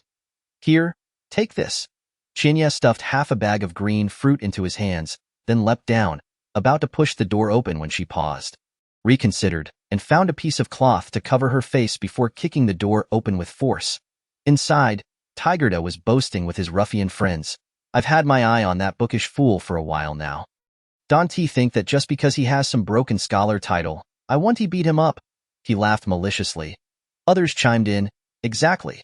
Our Tigerda is no ordinary person. He has connections and influence. A poor scholar dares to challenge him. He deserves a beating.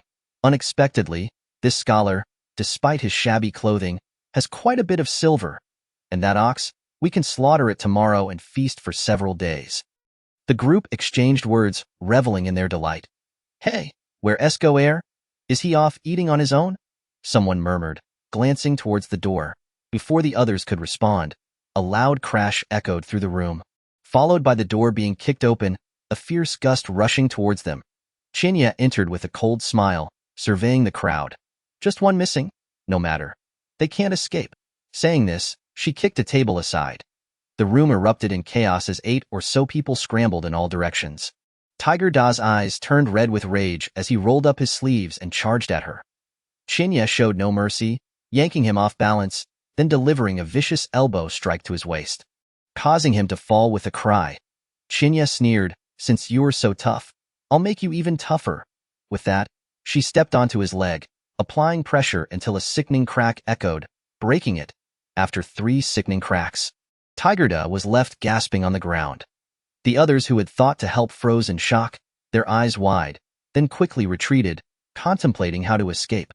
She cast a cold glance at them, then suddenly leapt into action, kicking one down, turning, and tossing another aside while seizing a wooden leg from the floor, using it as a makeshift club. A chorus of cries erupted as the group was sent reeling. Pain echoing in the air. Himph! Chinya broke an arm and a leg of each, then scattered the candy she had just bought among them. Good luck. Just as she was about to leave, she turned back to collect everyone's purses. While she was busy, Goer returned from shopping. Upon entering, he was dumbfounded. What on earth had happened? The room was a scene of carnage. Nearby, someone chuckled softly, and before he could react, he was sent flying against the wall, collapsing to the ground, unconscious without a sound. Chinya caught the falling vegetables, opened the bag, revealing a roasted chicken, a duck, and a package of pig head meat and tail. On the rooftop, Shusheng, grimacing from the sour taste, listened to the commotion below, feeling utterly elated. Well done! He threw a left hook, exclaiming, this is what you get for bullying others with numbers. Ah! A wail arose from below, further fueling Shusheng's excitement as he happily bit into the fruit, declaring, let us make it so they can't take care of themselves. As he got carried away, he even jumped up to imitate Chinya's moves. Heh, ha! Attempting to perform a mighty palm strike, he suddenly forgot he was on the rooftop and spectacularly tumbled down. Quickly reaching for the eaves, he found himself dangling awkwardly. Help! Shusheng cried weakly. Feeling utterly humiliated, he glanced around, seemingly alone in his predicament. Would it be too embarrassing to call for Chinya? Closing his eyes, he let go, plummeting down, only to be caught mid-fall, leaving the rescuers speechless. Did your backside sprout thorns? Can't you even sit still? No. Shusheng shook his head in a daze. I just suddenly wanted to applaud the heroine's bravery. So you fell down to do that? Chinya gazed at him meaningfully. Shusheng nodded earnestly. Yes, this is faster. Ha! I'll believe you. Ouch, I brought you the pig trotters. He suddenly sprang up, darting towards the backyard.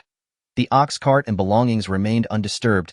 Clearly they had deemed it too troublesome to move. Thank you, Buddha. Shusheng joyfully rushed over, relieved that the ox cart was safe. Now he wouldn't have to pay for it. Humph. Does the Buddha even acknowledge you? Chinya coldly snorted. Hee. Shusheng turned around and laughed heartily. I feel as if the Buddha has brought me to meet you. Chinya! Her watery eyes curved into crescents, and her smile was radiant, smooth-tongued. Chinya silently cursed under his breath, but couldn't help but chuckle softly. The two of them made their way back, pulling the ox cart. At this moment, what would they do if the city gates were closed? Shusheng glanced back at the pile of items with a frown. What if someone sees us tomorrow and reports us? Wouldn't we end up in jail for not having left the city? Why the hurry? Chinya remained unperturbed, his gaze filled with disdain. Who was it that said they would bring me pig's trotters? His tone was as frigid as a chilling wind. Shusheng, with her mouth full of grease from gnawing on the trotters, paused for a moment, then awkwardly laughed. It's because I saw you driving the cart and it was inconvenient to eat. So, could you help me finish one? The words escaped her lips as coldly as if squeezed through clenched teeth. Shusheng swallowed her saliva and mumbled softly, I'm hungry. She then nestled into a corner, falling silent, her tone reminiscent of a petulant child, was like a feather that lightly brushed against Chinya's sensitive spots, leaving him in a state of discomfort. After a moment of silence, Chinya suddenly exclaimed, "There's a place ahead selling sweet rice wine. Shall we?" "Yes," he replied decisively, then cautiously added, "I can smell roast chicken on you." Chinya shot him a sidelong glance. "Humph. And then, how about sharing a chicken leg?" "Not possible. Chicken wings would suffice. The pig trotters are already cold." "I can't manage them. How about a pig's tail?" "Fine." Shu Sheng reluctantly agreed, for she truly desired the chicken. So pitiful, she thought he was the one bullying her. Chinya helped him down, fetched a bowl of sweet rice wine, and handed him the chicken along with the pig's tail. "Heroine, it is a blessing to know you in this life." Shu Sheng flattered, rolling up her sleeves, ready to dig in. "You eat first? I need to freshen up." Chinya stood up to leave but was caught by Shu Sheng at the hem of her garment. He looked up, his watery eyes misty. "You must come back." Chinya blinked, said nothing, but, seizing the moment when no one was watching, quickly leaned down and pecked him on the cheek. Shu Sheng grinned broadly, waving his spoon, signaling her to hurry back. A quarter of an hour later, Shu Sheng, with a full belly, let out a contented burp. The moment Chinya approached, his eyes lit up, and he sprang up, gazing at her with sparkling eyes. "Have you abandoned your image?" Chinya teased. "Where did your scholarly demeanor go? Who has time for that at this late hour? Who would be so idle as to stare at me, for instance, at this moment? Him, Chinya. Could you be a tad more subtle?" His ears turned crimson. "I might get shy." Didn't he notice? Chinya sliced into the pig's trotters, prodding the skin with her knife, then raised it in front of Shu Sheng. "See? Even the skin is thicker than your face." "Ah." He opened his mouth to take a bite, then remarked with a look of delight, "It seems even better when it's cold. Chinya, give me more." He opened wide like a child eager to be fed. "Not a chance." Chinya cut a piece and popped it into her mouth. Shu Sheng rushed over, cupping her face, and forcibly snack. "I pondered why my face felt so cool last night." Suddenly, he discovered a note in the pot. "Avoid certain foods for 3 days. Accompany yourself with steamed buns and plain porridge, and remember to wash your face." Taking a hearty bite of the bun, Shu Sheng complained, "If I have to eat porridge again, I'll lose even the meager 2 taels of meat I have left." He recalled Chinya's words about his lack of flesh. Bang bang. Shu Sheng leaned out, thinking, "If that bean dares to inquire about any girl again, I shall scold him into oblivion." Chewing on the bun, his face darkened as he opened the door. Before he could utter a word, he was met with the beaming smile of Aunt Ma, whose demeanor was warm and welcoming. "Congratulations, scholar." The scholar was overjoyed. With a stern expression, Shu Sheng held the bun in one hand and prepared to shut the door with the other. "No matter how many flattering words you utter, I shall not say thank you." Aunt Ma's face stiffened. "How could there be such an obstinate person?" She chuckled lightly. "No worries, scholar. You certainly speak one way and act another."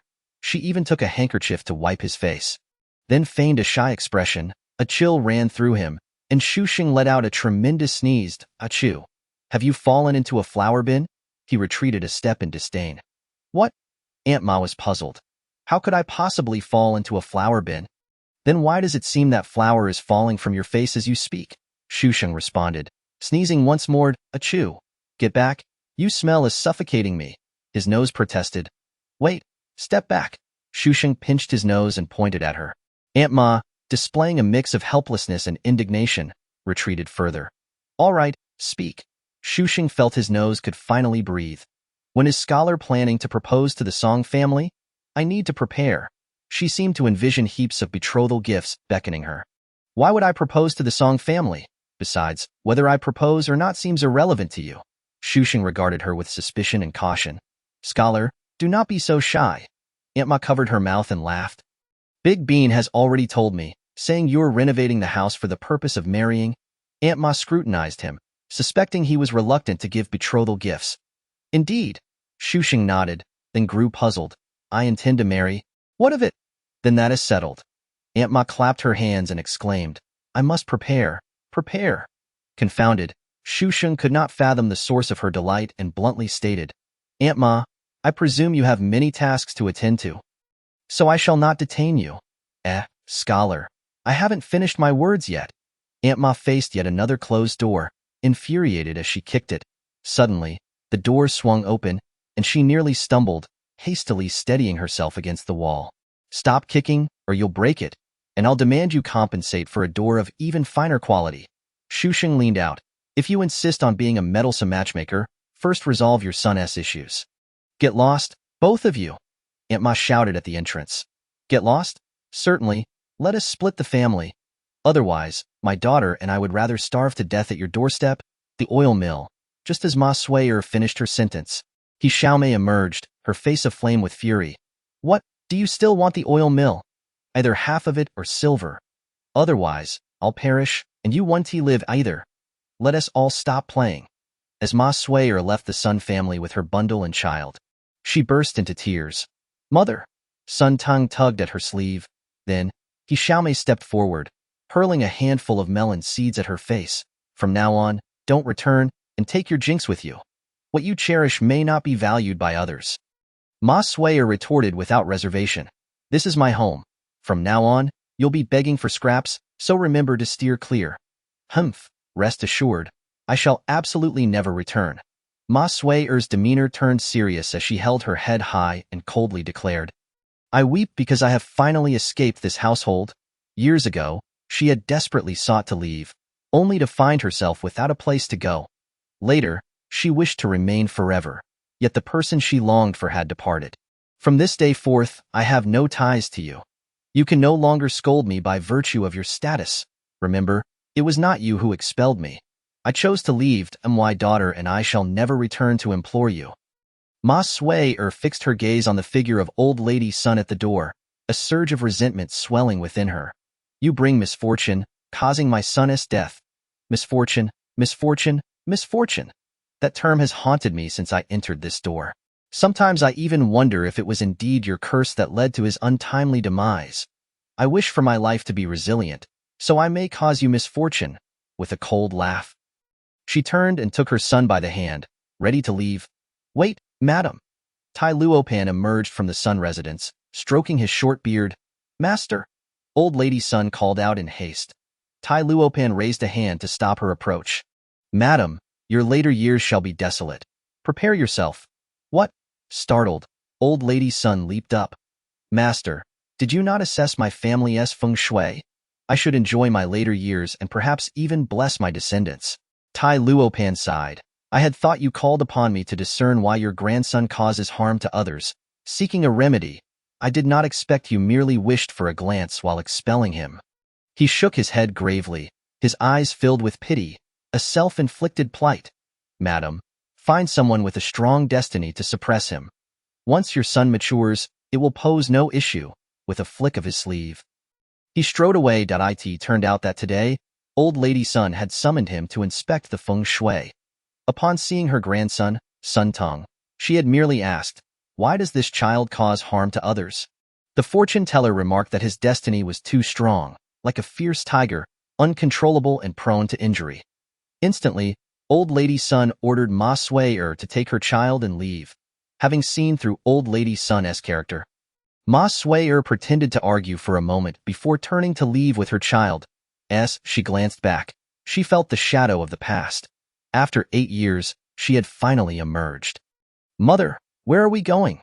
Sun Tong looked up at her, the sunlight slanting down, casting a few rays upon him, making him appear as splendid as an ethereal child. Ma Sui'er bent down, lowering her head. He was her entire world, home. Sun Tong turned his head to look, the character Sun on the family plaque stinging his eyes with discomfort. He realized he wasn't even a substitute. The tenderness of those few days felt like a farcical joke. Chapter 73. A horse-drawn carriage galloped down the road. Baiyu leaned against the window, anxiously pondering, have they discovered us? Then he imagined various ways he could meet his end. Master Jing supported his waist and asked, can we take a break? If we continue at this pace, my back will break. Dingen cast a cursory glance. If your back breaks, it can be mended. But if they catch us, can your neck be reattached? Master Jing forced a smile, and Baiyu turned to him, scratching his nose. Is it worse than getting beaten? Hee, it's different, entirely different. Master Jing shook his head, about to respond when he caught sight of a pair of resentful eyes, and was instantly startled. She's awake. It's good that she is awake. Yu gritted his teeth, rolling up his sleeves, ready to confront her. Dingen casually picked up something and hurled it at him, not even considering where it would land. Are you afraid the carriage will overturn and think we're running too slowly? Auntie, why are you being so fierce? Yu shielded his head, swiftly dodging. With such a temper, are you feeling unwell? He leaned closer, pointing at her with certainty. I have plenty of good things here. Would you like to try? One is free, two are charged, Dingen hinted. Yu hurriedly shook his head. You should conserve your resources, Dingen rolled her eyes at him, then turned to pull aside the curtain, instructing Gu Jiu to find a place to stop. What is the matter? I have something to inquire. Gu Jiu turned back, his gaze landing on Yao Nyang. Bound tightly and tossed into the corner, she glared at them with resentment. Had her mouth not been gagged, she surely would have been far more vocal. Yu slapped her. What are you staring at? Are your eyes too big? The carriage swayed, and Master Jing quickly steadied himself, worry etched across his face. Bai Shao, you should sit still at that moment. The carriage halted, and Gu Jiu lifted the curtain. You all get down first. I'll take the carriage to another spot. Upon hearing this, Yu could no longer contain himself, dragging Yao Nyang down with him. Once they disembarked, Master Jing found a stone to sit on, rubbing his waist, while Dingen had just taken a few sips of water when they heard shouts and curses from behind. You little brat, how dare you hit me? The woman's sharp voice was interspersed with an array of harsh words. Go on. Hit me, you old hag. Ha ha ha, what's wrong? Are you scared? You're not even worthy of my foot-washing water. With a creature like you, I bet you've never even been close to a woman. Ha ha ha. Master Jing was left dumbfounded. Where did this fierce woman come from? Truly, she has emerged from a den of bandits. Dingen maintained a calm expression, handing a water pouch to Master Jing before walking into the nearby woods. Yu glared at Yao Nyang, her finger trembling with rage, unable to utter a single word. In contrast, Yao Nyang arrogantly raised her chin, legs crossed, looking at him with a sense of triumph. Dingen walked over and, without a word, grabbed a handful of stones and forced them into her mouth. Spit it out, you old hag, ugly and foul-smelling. Get away from me, she screamed. Dingen glanced at her, suddenly stood up, removed her shoes, and then slapped Yao Nyang across the face with a resounding crack, the force of it nearly causing her to collide with a tree. Yu rushed to pull her back. Aunt, take it easy. Don't hit her and get yourself into trouble. Dingen took a deep breath, handed the shoes to him, and said, You give it a try. Yu hesitated as he took the shoes, lifting them in his hands, but upon seeing Yao Nyang's mocking smirk, he felt compelled to respond. Look, I told you he's a cowardly man. Ha ha ha, are you afraid of me? She taunted, shaking her head triumphantly. Yu's eyes, filled with resentment and fury, were locked on her, yet curiously, he chose to remain motionless. Noticing his unusual demeanor, Dingen snatched the shoes from him, put them on herself, and remarked, What is this? Are you genuinely afraid of her? She cast a puzzled look at Yao Nyang. Yu gritted his teeth and declared, Who is afraid of that foul woman? I simply one T hit a woman. Yes, I don't hit women. He emphasized his words with vigorous nods. At that moment, Gu Jiu emerged from the woods. Did you catch her? Ha ha, you must like me the most. Let me go, and I'll keep you company. How about that? Yao Nyang giggled. Yu shot a furious glance at Yao Nyang and then at Gu Jiu. Cursing well? You two have really teamed up, Dingen, enraged, slapped him across the face. Have you lost your mind? Can't you see she is trying to sow discord? Stunned by the slap, Yu looked at the fierce Dingen and plaintively said, Aunt, could you be a little gentler? Dingen disdainfully glanced at him. Stand aside. Gu Jiu looked at her, slightly intimidated. What about me? Just stand over there. Oh. And so the two of them moved beside old Master Jing. Old Master Jing spoke gravely. Let women handle their own affairs. Don't rush in foolishly. Yu scoffed. You are just a backseat driver. Dingen silently regarded her, saying nothing. Yao Nyang laughed, old and stinky. No one wants you. Is there a man who would dare touch you? Ha ha ha, do you know what it's like to be a woman? Dingen retaliated with a swift slap. Can you not speak like that? Yao Nyang spat at her. Old hag, so fat. Do you even have a man? Even if you do, he must have run away. Who could put up with that? Another slap followed. Yao Nyang, her gaze fierce, bared her teeth, ready to pounce on her. Dingen brandished a dagger, pointing it at her face. I can see you care about that face of yours. Without it, would your precious Husan still want you? With that, she plunged the blade into Yao Nyang's shoulder, causing her to scream in pain. Ah, you old witch, Dingen shouted. Come here, tie her to a tree. As Bai Yu bound her, he peeked at Ding An's expression. What are you planning to do? Her response was one of cold indifference. This is the woods, and what is most plentiful here are snakes. I'm sure you could have a delightful time with them. She then made 2 more cuts with the knife across Yao Nyang's body. You foul woman, you're dead meat. I want to let you go. Don't think you can escape. Ha ha ha. Husan and his gang are waiting for you up ahead. You can't run. The 4 of them ignored her cries. Aunt, what should we do? Bai Yu asked nervously. Dig a hole and bury yourself? Dingen shot him a glare. How would I know? She said Husan is waiting for us. Gujio hesitantly suggested, should we run or turn back? Old Master Jing sighed. How did I end up entangled with bandits? Should we turn back? Bai Yu proposed. But what if they're right behind us? Turning back would be walking right into their hands. Dingen shook her head, opposing the idea of retreat. We're only a day's journey from Qingzhou. But what if they really are waiting for us ahead? Bai Yu panicked more with each thought. Dingen furrowed her brow. At a loss, Jiu fell silent for a moment, then clenched his fist, decisively stating, let us take a gamble. Old Master Jing regarded him hesitantly. What if we lose? Then just pretend we never saved you. Bai Yu looked at him disdainfully. With how scared you are. How did you amass such great wealth? Fine then. Old Master Jing reluctantly agreed. Dingen remarked, even if it's bad, it's still better than being captured by them. We might not fare well, but they still expect you to pay them, and they probably want to kill you. At worst, you'll just suffer a bit. If you want to blame anyone, think about how you got caught. There are plenty of wealthy families in Qingzhou. Why were you the one targeted? This piqued Bai Yu's curiosity. Wealthy man, how did you get caught? I was dining at an inn when they barged in, injuring the servants and kidnapping me. In truth, even to this day, Old Master Jing remained baffled as to why they targeted him. He was wealthy, but not the wealthiest in Qingzhou, so why him? Old Master Jing was utterly perplexed. Jiu suddenly glanced at him, sneering, an inside job. Someone must want you dead. Old Master Jing stared at him, momentarily stunned, then fell silent. Dingen pondered for a moment and then said, have you been stabbed in the back? Otherwise, why the bitterness in your words? Gujio considered something and did not deny it. Sneering, that's why I detest women, especially the beautiful ones. The prettier they are, the more venomous their hearts. Dingen rolled her eyes at him. If you lack capability, don't blame others. If you truly hate her, stab her a few times, just don't kill her, and at worst, you'll sit in prison for a few years and pay a fine. Or perhaps your skills at disguising your true self are just commendable. Don't be so pathetic, Bai Yu cautiously observed her. It seems you have quite the insight. Dingen fixed her gaze on him, expressionless, then smirked. Should I applaud you? Her sinister expression made Bai Yu shudder. Even Old Master Jing felt a chill, while Gujio was lost in thought. Turning her gaze into the distance, Dingen suddenly recalled a saying from long ago by Master Ming Jing. Dingen, you fear nothing, so why fear them? In Langtu village, Ma Shenxi returned in high spirits, her mood buoyant. Upon entering, she saw her eldest daughter conversing with old Ma.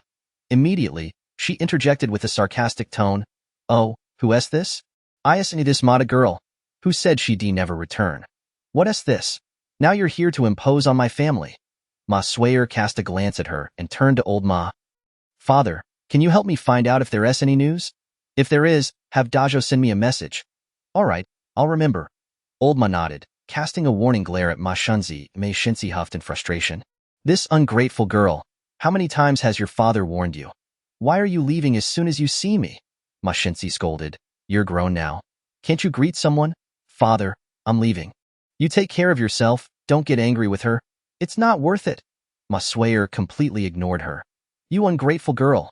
Ma Shenxi fumed. Enough of this nonsense. Hurry back and cook, old Ma shouted. Himph, that ungrateful girl. She deserves to be widowed. Ma Shenxi was seething upon seeing Ma Swayer. What is all this chatter? Old Ma stood at the door, hands behind his back. Don't you want to eat? Chapter 74.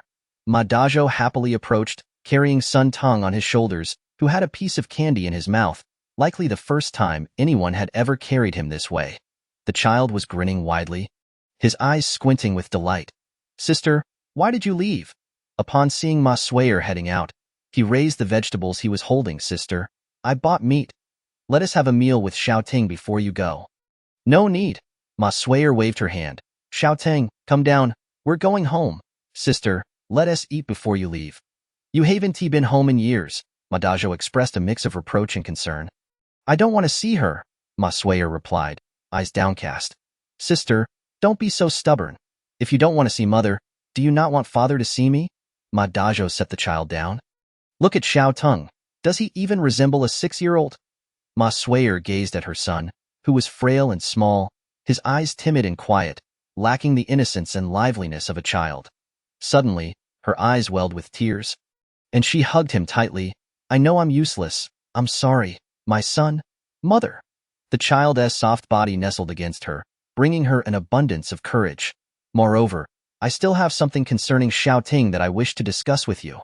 Ma Suier hesitated, while Ma Dazhou chuckled, cradling the child as he walked inside, calling out, Father, I've invited my sister for dinner. Is there anything to eat at home? Ma Laotu, saying this, was about to step outside. Father, I've bought 2 pounds of meat and a grass carp. Let's have mother prepare it. Let us treat Xiaoting well. Oh, Ma Laotu, seeing his grandson's mouth stretched into a grin, said, I'll go cook. Let Xiaoting taste his grandfather's culinary skills. With that, he jovially made his way to the kitchen. Our father can cook? Ma Dazhou asked Ma Suier in astonishment.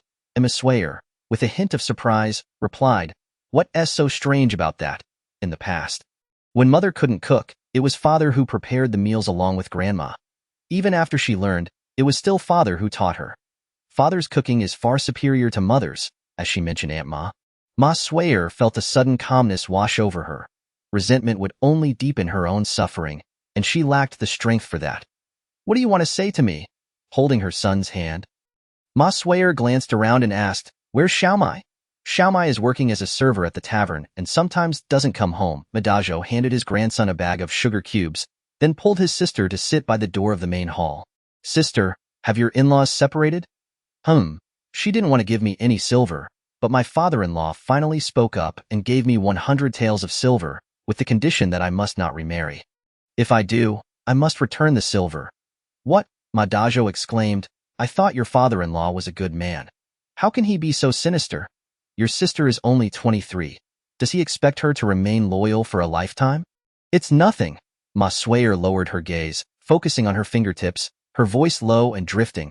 He was quite good, but he passed away too early. Sister, are you referring to that sickly fellow? Ma Dazhou asked hesitantly.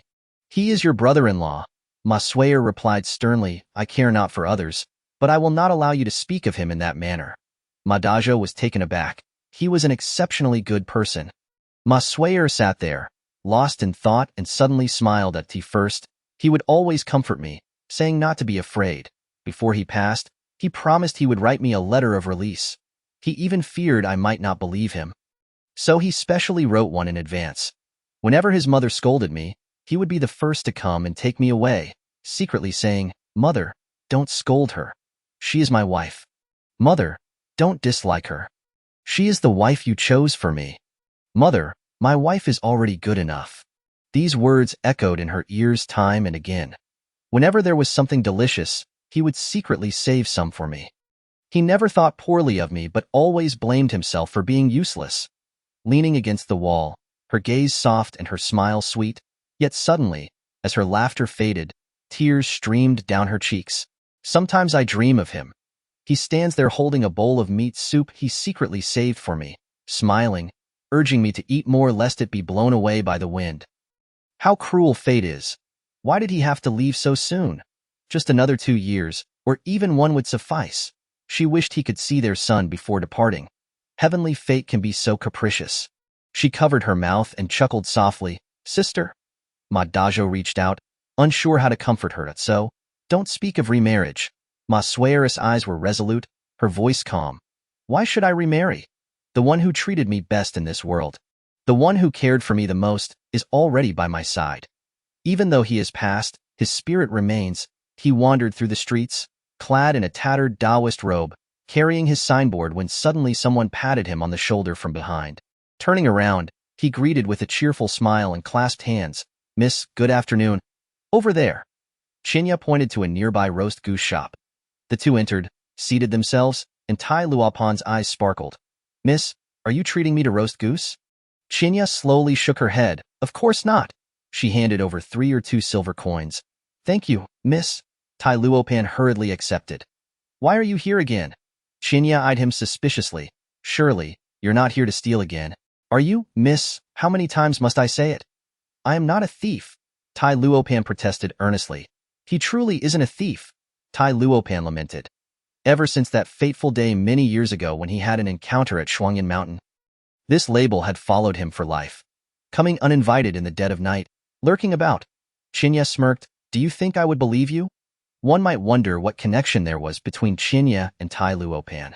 It began one night when she caught a thief while getting a midnight snack. Indeed, the thief who had been ruthlessly beaten by Master Kuro and then mercilessly tormented by Chinya was none other than him. So, tell me, which poor soul's belongings did you pilfer to come hide here? Chinya asked with curiosity. Miss, I truly do not steal. I merely put on a show sometimes, maybe help run errands. How had he encountered this, miss?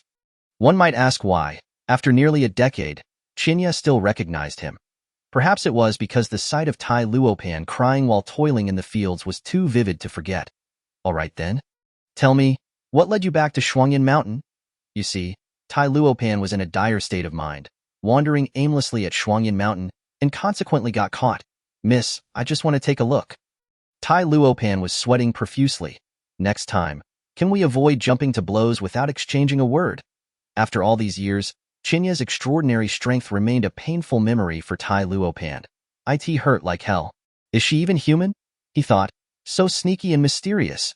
Chinya leaned in with a light laugh. What do you think will happen if I catch you at Shuangyan Mountain again next time? Haha, I just want to go. Tai Luopan's face froze, almost falling off. If you didn't find what you were looking for, how could you not go? In that moment, Chinya's piercing gaze bore straight into Tai Luopan. He was instantly stunned, feeling a wave of despair wash over him. After all these years, how had this miss become so much harder to please? Tai Luopan, do you think that just because Master Kuro is no longer around, you can assume I'm easy to bully? Chinya's tone was calm, yet the underlying threat made Tai Luopan shudder. Miss, please stay calm. Tai Luopan raised his hands in surrender, feeling that if he hesitated even a moment longer, he would be easily dispatched. Chinya toyed with her teacup, not lifting her gaze. Wiping the sweat from his brow, Tai Luopan cautiously glanced outside, then straightened, saying, Someone sent me to find 2 individuals, along with a certain item. Speak. One is Gue Insho, and the other is Yun Jingtian. Chinya's hand trembled slightly but quickly returned to normal. What do you need them for? I just need to inquire about their whereabouts, Tai Luopan shrugged, explaining that he was merely tasked with locating them. What happened afterward was not his concern. I see. Chinya suddenly placed her cup down, lifting her eyelids to scrutinize him. What item? Ah, miss, please tell me quickly. Tai Luopan's eyes lit up eagerly. What item? Chinya repeated, not looking at him. Tai Luopan gazed intently at her, wiping his face and sighing. Someone is offering a hefty sum for a piece of cloth. A piece of cloth? Chinya found it utterly absurd, but then considered, could it be a treasure map? Her eyes sparkled with intrigue, secretly pondering what in Shuangyan Mountain could resemble a treasure map. Haha, you're thinking too much. It's just an ordinary piece of cloth. In truth, Tai Luopan also couldn't comprehend what was so special about this cloth. Perhaps the eccentric tastes of the wealthy were simply peculiar. All right then, miss, you should tell me where those 2 individuals are. You still haven't told me what kind of cloth it is. It seems to be a piece of green brocade cotton cloth, adorned with a peony. Tai Luopan looked at her. Miss, now you must tell me where they are. I can't. Chinya tilted her head. That ghostly fellow should be buried behind the Xiao Wang Temple. And Yun Jingtian? He became a monk and is wandering the world. Is that true? Tai Luopan pondered before asking. Chinya thought for a moment and suggested, you could try digging in the back mountain, as they are all buried there. But finding them might be a bit troublesome. Why? Because they are buried too deep? You'll have to dig them out one by one. Tai Luopan's eyes widened in horror as if he had seen a ghost. His expression and gaze conveyed his desire to flee. Trembling, he stammered. Miss, if I have ever been disrespectful, please do not hold it against me. Chinya pointed at the shop sign. and he hurriedly dashed outside to buy her 2 roast geese, fearing that one would not suffice and lead to another beating. Being beaten was one thing. What if Miss remembered all those years he had coaxed her into letting him go? In a moment of anger, she might just bury him. Upon seeing this, Shu Sheng hastily bit into the goose leg. Exclaiming in alarm, "Get down! You can't sit on this!" Chinya turned around, perplexed. Why? Surely sitting for a moment won't cause any harm.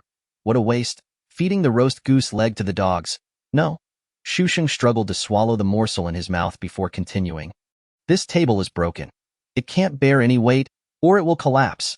No sooner had he spoken than Chinya wobbled her leg, causing the table to emit a heavy creak before it crashed to the ground in pieces. Dust leisurely floated up from the shattered wood, gleaming brightly as it mocked them, and the atmosphere became tense. Chinya pointed at the pile of debris and indignantly declared, "Ha! The quality of this table is appalling." Shu Sheng rolled his eyes dramatically while still gnawing on the goose leg. "It has endured valiantly for over a decade. Who would have thought it would be destroyed by your backside?" Suddenly, Chinya turned to stare at the door. "Someone's coming." Just as she finished speaking, a knock resounded. Shu Sheng frowned, wondering who could be so punctual. "All right, scholar, you continue reading your book. I shall take my leave," Chinya said, handing him another goose leg. Looking at the 2 goose legs in his hands, Shu Sheng raised his head and asked seriously, "Tell me, how many have you eaten today?"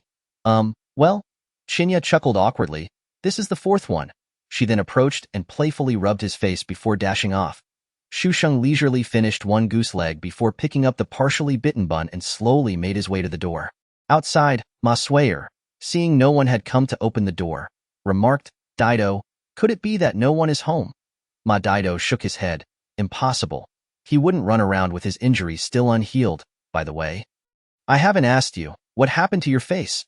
Ma Swayer suddenly recalled, fixing her gaze on him. "Did you get into a fight?" "No, sister, it's nothing. Please don't worry." Ma Dido mumbled, "It's all bruised, and it's nothing," Ma Swayer exclaimed, pointing at the corner of his mouth. "No, sister, really, it's all resolved." "Really?" "Yes." The door cracked open, revealing an eye scrutinizing them. Ma Dido called out, "Scholar, it's us. Stop staring and open the door." "What brings you here?" Shu Sheng inquired, still munching on the bun and goose leg. "My sister and shouting wish to thank you, and also," he began, only to suddenly exclaim in astonishment, "Scholar, how are you eating goose meat? You don't raise geese, do you?" "No, my family has 2 old hens, and one is at your house," Shu Sheng retorted irritably, waving the goose leg with a hint of pride. "But really, what do you want? Speak quickly. I'm going to take a nap after I finish eating," Shu Sheng urged. Emma Swayer expressed her heartfelt gratitude with her son in tow. Shu Sheng sighed and raised a hand to halt her. "Just tell me what you need. No need for such exaggerated flattery."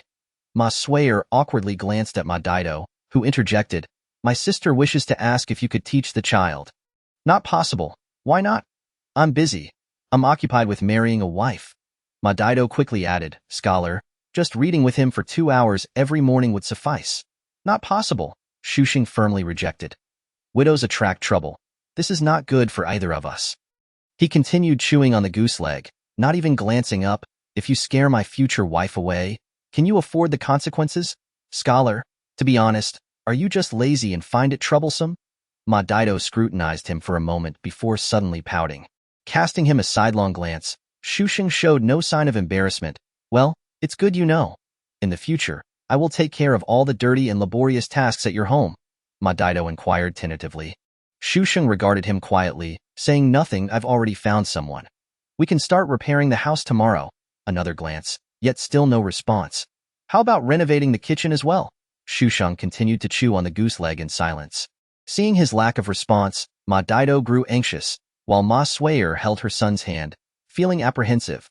The child, however, seemed unfazed, merely curiously gazing at Shu Sheng. "By the way, I heard that you scholars like certain stones. I could bring some back for you?" Ma Dido looked at him expectantly. "Scholar, please don't be pretentious. Those are called unique stones." Ma Swayer suddenly interjected. "I remember there are a few at the lower end of the moat." As she spoke, her voice lowered. "It was Shouting's father who told me that one year a wealthy family moved, and their cart overturned there. Everyone thought it was treasure, but it turned out to be 2 large stones.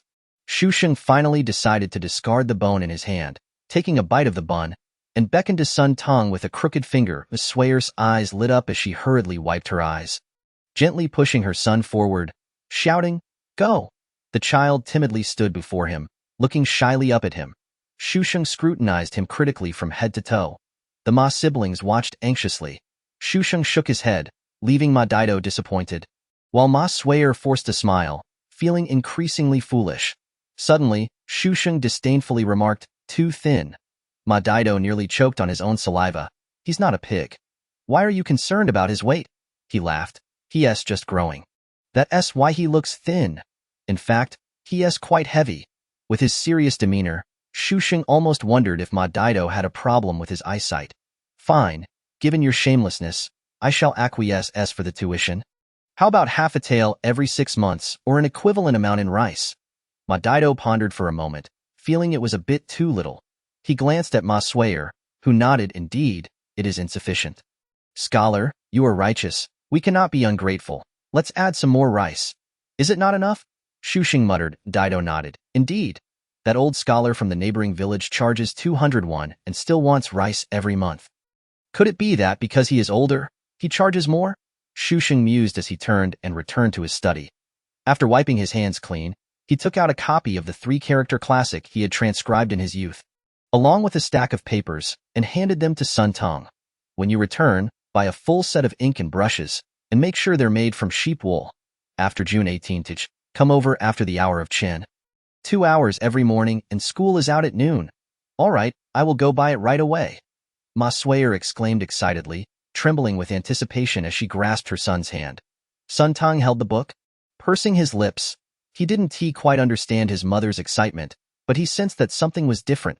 As Ma Dido was leaving, he overheard Shusheng muttering, "From now on, no more sleeping in." He nearly spat blood.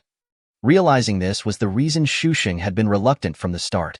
"Sister, I'll carry you," and shouting back, Ma Dido said, lifting his nephew, who, having eaten his fill, was dozing off in the sunlight. "Thank you, Dido." Ma Swayer expressed her gratitude, having never imagined her son could read and achieve academic success. "It's nothing." Ma Dido chuckled. "The scholar said, in life, one must dare to dream to find the path ahead. Indeed, those who have studied possess minds that are quite different." Ma Swayer reflected on the troubles of the Sun family with a sigh. "Dido, don't worry. Life will improve from here on. How about you move to the village to live?" "Move back?"